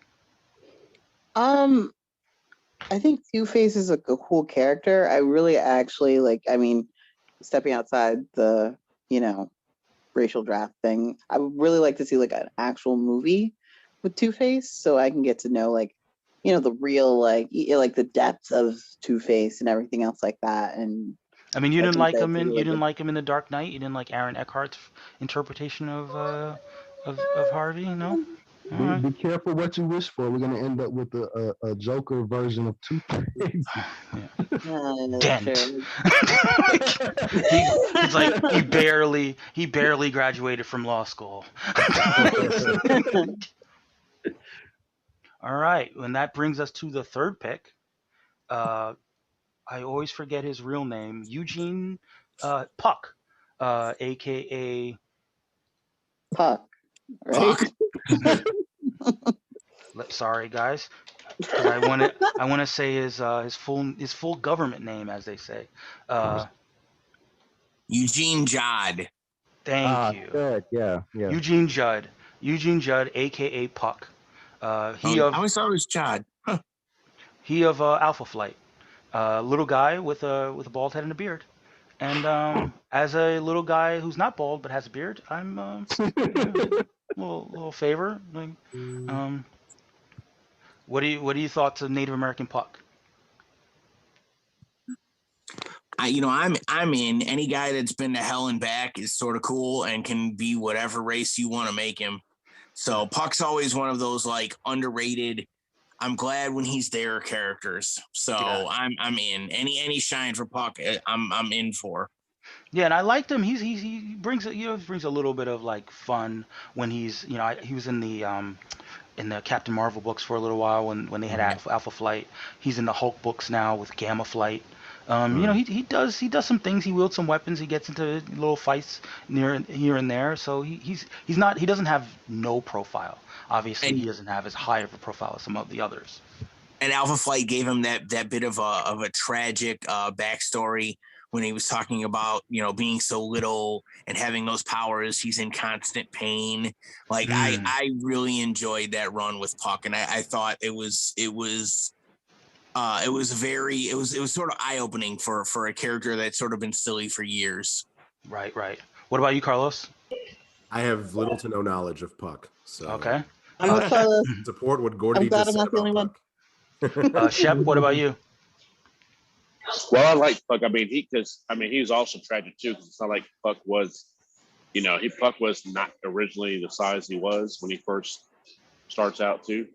But changing him over makes Puck more representative of the gamut of people who are in Canada, because there's still a lot of natives up there who are prominent, and the fact that technically Alpha Flight generally has only had one person representing the native peoples has always been kind of really suspect.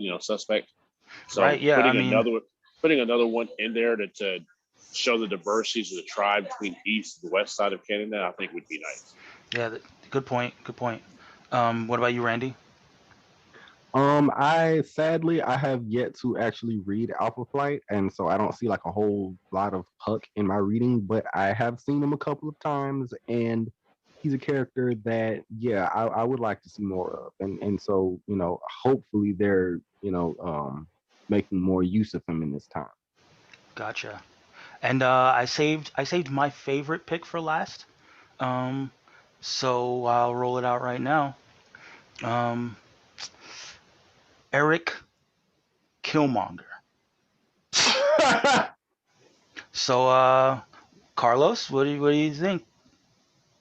That's a strong pick in terms of taking away from taking inherent backstory away from When you said Eric, I was like, Eric Lensher? No, he's already been taken. But this is I thought almost as bad. Eric the Red from Shiar. I dig it. Yeah. I mean, obviously, it's going to take a lot of work to tweak that backstory to figure out how to weave Wakanda and Native Americans. But, in terms of, like, he's a really cool character that people dig. He's still popping up in, they brought him back to life in the Black Panther book. So he's back. He's the big bad right now in the book. He's got a symbiote, which makes him a great character for the Joaquin, for the Native American symbiote delegation. An elite warrior who also has a symbiote. Oh yeah. Yeah, I mean, for sure. And everybody knows his name now after the Black Panther movie. So strong pick for the 12th round, I think. What about you, Gordy? I mean, I'm in. Killmonger's always been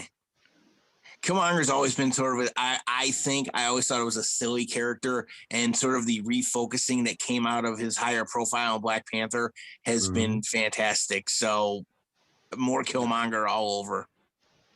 Yeah, I don't know I would highly recommend, if you guys have Marvel Unlimited, the Brian Edward Hill Killmonger mini was an amazing retcon and a retelling of his story to flesh him out and kind of do that thing that Marvel is really good at doing, where when they have a movie character that somewhat diverges from the comic character, to figure out a way to bring them, in more like concert. Shep, what are your thoughts about Native American Killmonger? At first I was thinking it was kind of weird, but now that I'm sitting here thinking about it, I think it's kind of genius. If you go off the fact that, say, Killmonger's like, every native peoples are native, and that he's just going after Wakanda for like being a society that could have protected other native societies at the same time, and you go off like a revenge kind of scheme thing, I think it's kind of genius in a way. All right. Yeah. But points wise, I'm kind of wondering, because Black Panther book is ending and it's going to restart, how much points or how many, there are 2 issues left, right? Yes. There are 2 issues left, and I think they both fall in our scoring period. And he's, like I said, he's the big bad of the book, so he should be scoring points in that period. What about you, Randy? I mean, of the 4 choices, that is my favorite choice. I think, like you said, he has opportunities to show up, and it's a respectable pick. I think that's really my preference out of the 4. And as representing the Black delegation, how do you feel about potentially losing Killmonger? Well, I mean, it is, as long as there's a good backstory, I can kind of concede. If you. That's why I've never really had a grievance. Like, anytime that I saw that the Polynesian delegation was like, "Oh yeah, we want to bring in Storm," it's like, okay, yeah, it hurts, but if you give me a good backstory that is like that honors the character, you mean? Right? Yeah, it's fitting of the magnitude of that character. Then I can't fault it. So you're saying that if, like, Gordy drafted Killmonger and made him, made him Magamonger. Qmonger. Eric Qmonger. Exactly. Oh my God. That might be a problem. That would be a bridge too far. I'm sorry. You can't do that. Plans for next season. Thanks, Carlos. Well, that brings us perfect transition to the White Delegation. Time for the White Delegation's nominations. Would you like to announce it, or do you want me to?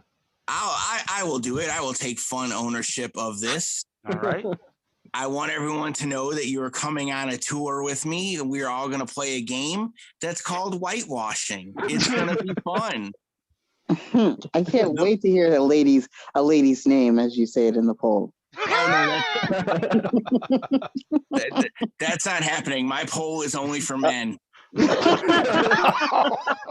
Let's clip that and make that the teaser for the episode.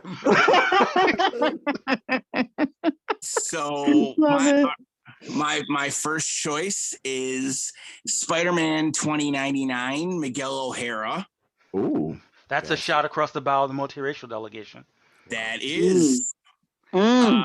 My second choice is Ghost Rider, Robbie Reyes. Shot across the bow for the Latinx delegation. I feel like Randy is just sitting there trying to figure out who it's going to be, but I'm going to save that. I'm going to save that for last. My next choice is the totally awesome Hulk Amadeus Cho. AKA Wow. Braun. Yeah. And then my last choice is a certain Jefferson Pierce, Black Lightning. Nah. Oh, Oh my gosh. White lightning. Oh, Caucasian lightning. Just lightning. Just lightning. Fucking lightning. Should we so just call him White Light? We're gonna call him Black Whitening. Black lightening. Oh, lightning cream. We're gonna. I don't know if the one that wins this is going to show the love for one race or another, or the hate. But I figure that this is the best way to go. I want everyone else to join in and live their Last Samurai Tom Cruise dreams of whitewashing. Wow. Yeah, Tom Cruise did that. He has found a way to play all the different races against each other. He's like, I wish I could have. He's like, I wish I could have 8 slots in total. So I could disrespect you all. Yeah. I implore anyone listening to come vote on my poll and feel like Marky Mark on the Great Wall of China. Are they all going to be played by Scarlett Johansson? Oh, Carlos, that was good. I mean, you just. So there it is. I mean, I got to take a breath for a second just to imagine the depth of the whitewashing. Guys, listeners, do your part. Figure out which delegation you're a part of, and try to protect your people from the colonization wave. Like this is like a nihilist, but with whitewashing. No matter who wins, I believe the fan casting will be Tim Allen. I was thinking Dean Cain, but okay.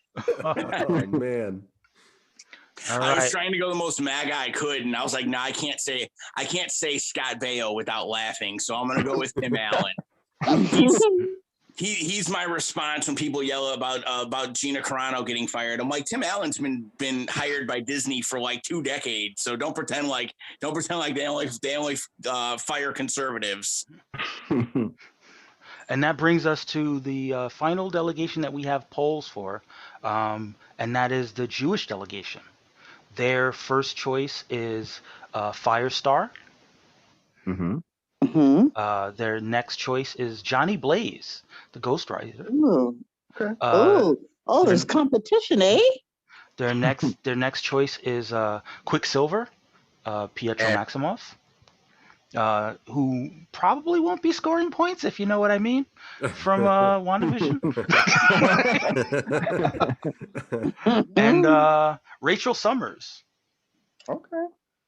Okay. So of those 4 picks, who would you like to see from the Jewish delegation, Carlos? I guess I'll go for Pietro Maximoff. Especially because the Jewish delegation does already have Scarlet Witch. That's exactly They have Wanda. Yeah. Mm-hmm. Yeah, complete the set. What about you, Gordy? I love that you didn't ask everyone to choose a person in my poll, but that's okay. We all lose. We all lose. It's, Hey, I for the record, I want Tim Allen to play Amadeus Cho.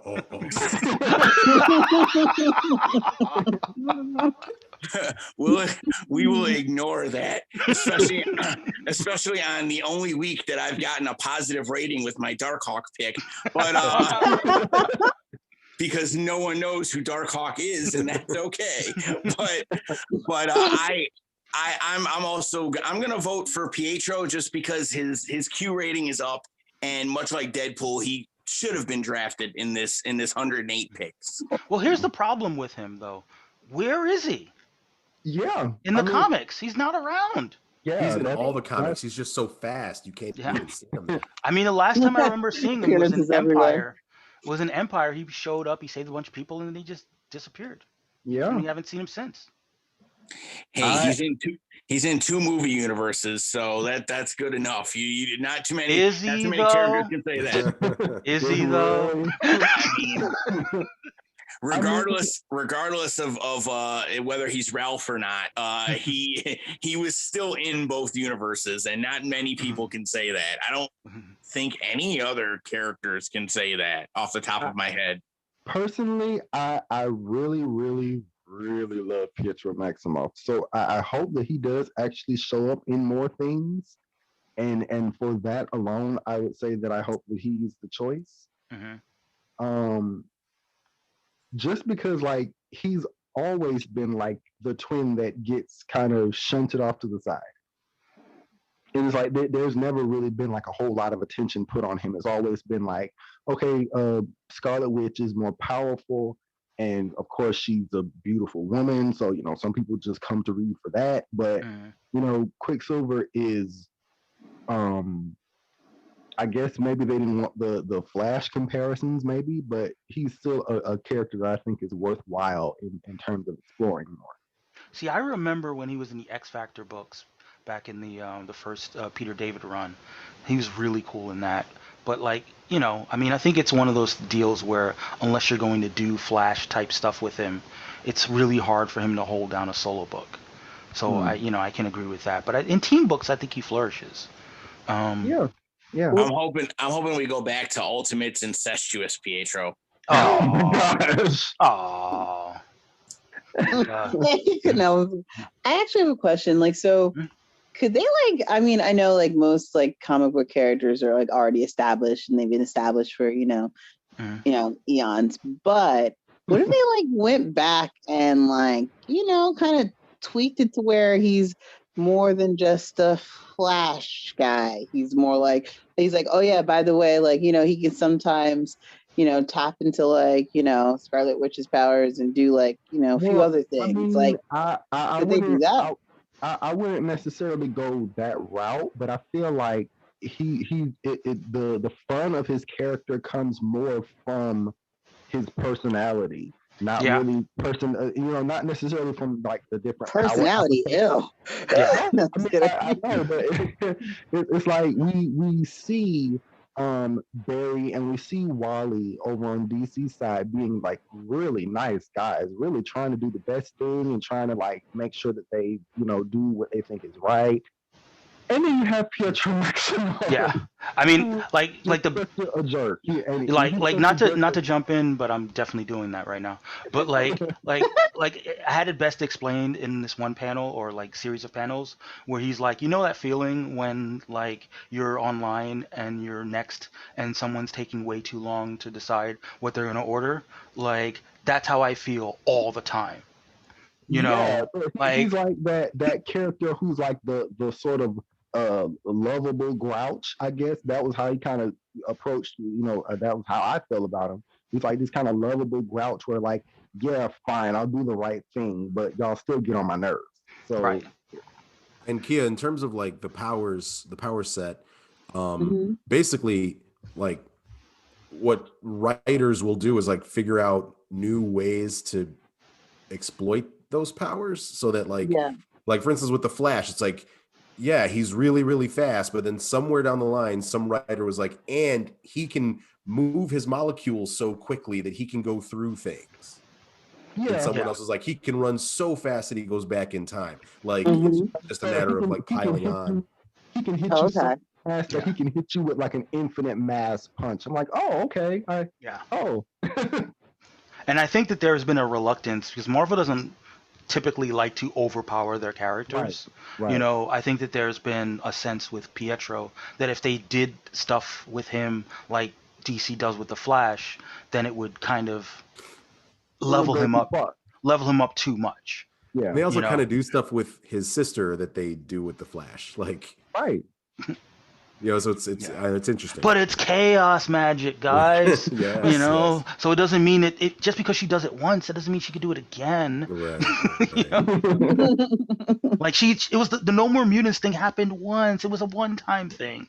Like, you know, but like with Pietro, like I remember, I think it was the Saladin Ahmed book Yeah. where he was moving so fast that he Mhm. basically the whole world stopped, and Yeah. and then he was stuck moving that at that speed, and he was afraid that if he found a way to fix it, then the world would end or something like that. I mean, it's an interesting story, but it's not something that can be sustained over years. Right. You know.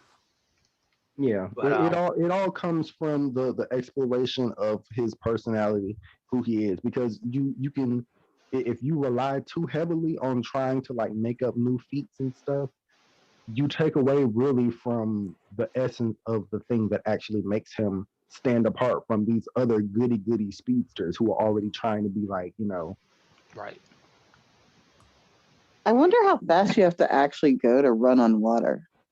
100 miles an hour. Because I literally just saw like a documentary yesterday where they were talking about, the Jesus Christ lizard can run across water, and for a human to do it, they would have to run 100 miles an hour. Like, oh, okay, interesting. All right, now we know. Thank you, Okay, Randy. now we know. Okay. Yeah. What Tomorrow- just happened? Tomorrow, what are you doing running on water?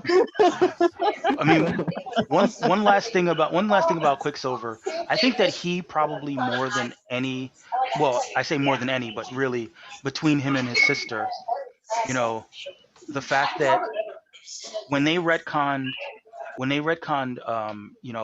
Wanda to not be a mutant, it benefited Wanda as a character, but it Mhm. really hurt Pietro Yeah. because he's so much Magneto's son, right? In terms Yeah. of like, it just feels like the apple doesn't really fall that far from the tree. But And isn't Pietro more like a jokester than? I feel like Magneto is like hardcore serious. Like No, he's like No, I mean joking. all the spin-offs, Pietro's always been the second. He's always been the one.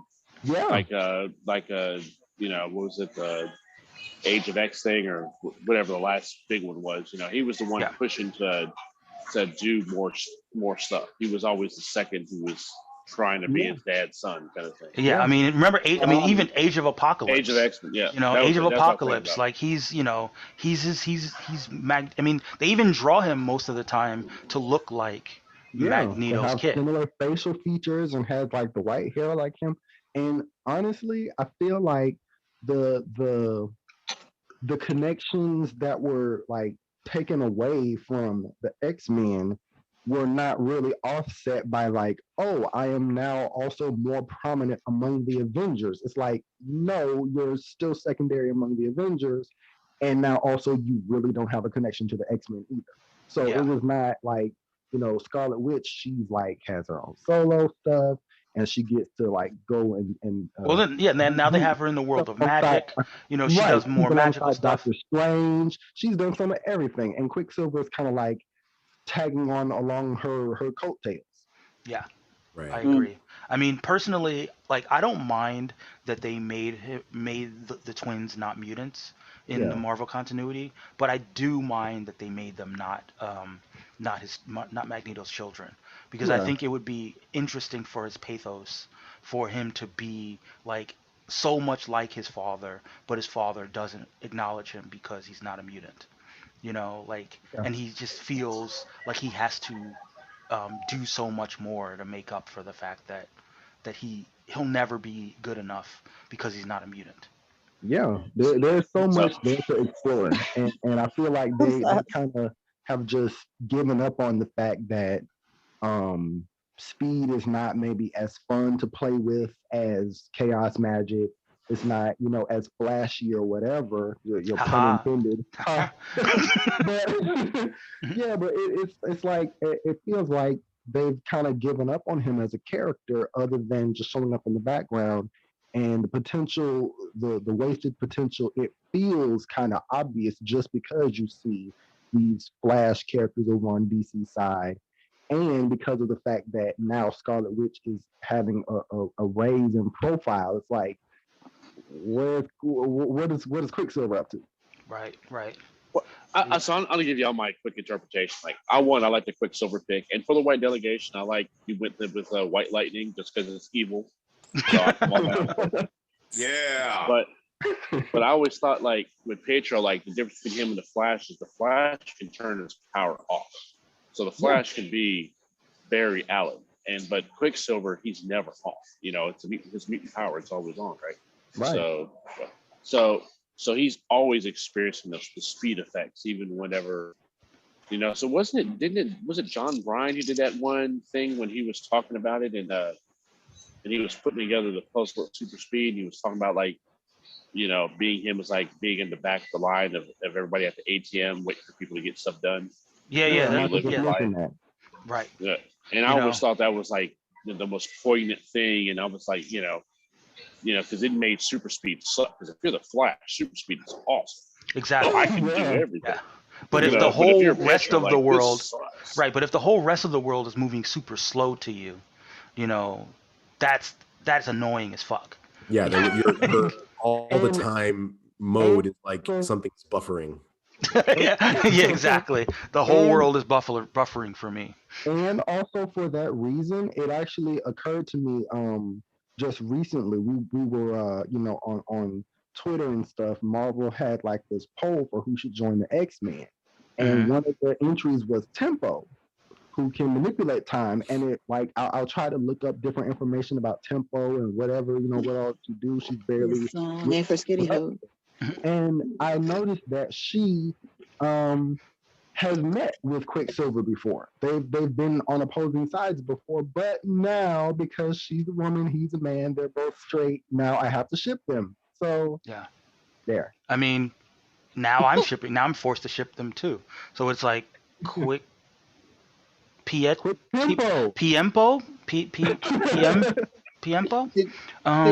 Did we ship the white delegations? Like, I mean, we shipped someone, but I can't remember who we shipped. I can't wait to ship. Oh no, we couldn't. We couldn't do a lot of shipping because they're all guys. But like, no, you can. You ship the guy with white supremacy. It fits. I mean, we did a couple ships for the white delegation, but not a lot. Listen, we're Team No Man. We're the national organization of men against Amazonian masterhood.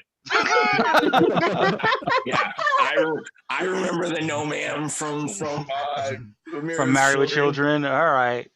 But yeah, that's it. That is, we're about a little bit over an hour. By the time you hear this podcast, we will already have kicked off the polling session. So feel free to, manipulate our polls. Feel free to, We're missing 2 teams though, right? That's right. Lubricate the poll as you will. So yeah.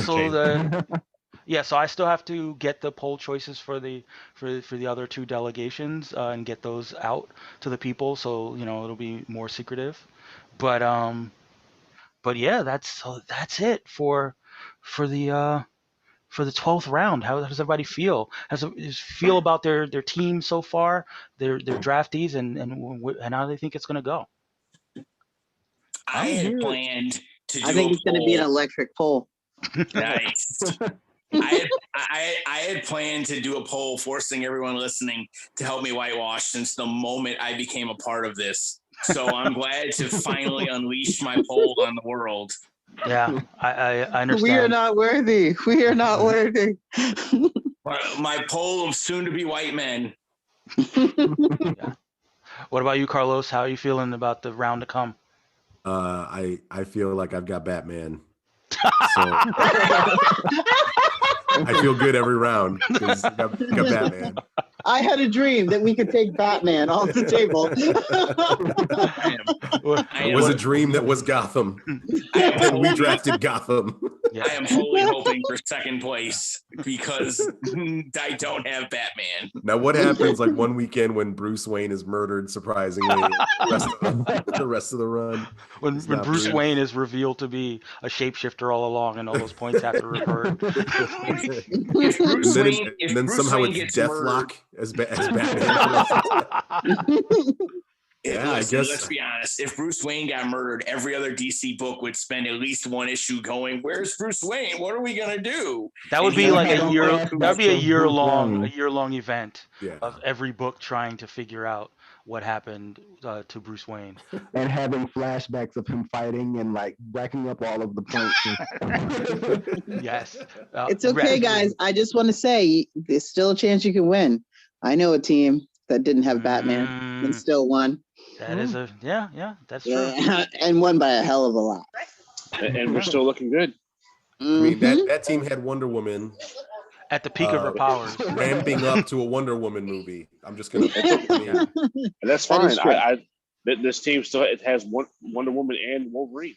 It's all Absolutely. W's here. Yeah, Absolutely. that's all we Wolverine's do. got more books now than he had last He year. had during the Wolverine. Exactly. Hey, look, I'm I saying love what the it means. W's. It's not the 84. That's right. Wonder Woman, Wolverine, all W's on the mixed delegation here. The same. Yeah. Yeah. Multiracial team yeah. for the win. One thing I I really like about what the Latinx delegation has done thus far is that even whether it's Marvel or DC, you know, the themes have been consistent. You know, Yes. the streets are on lock. You know, like whether on the Marvel side or DC side, you know, Latinx delegation, they run these streets. You know?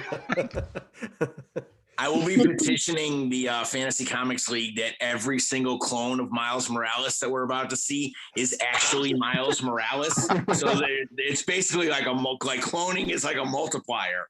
Like I said, go for it because I will then storm the Capitol to make sure every symbiote is part of Null.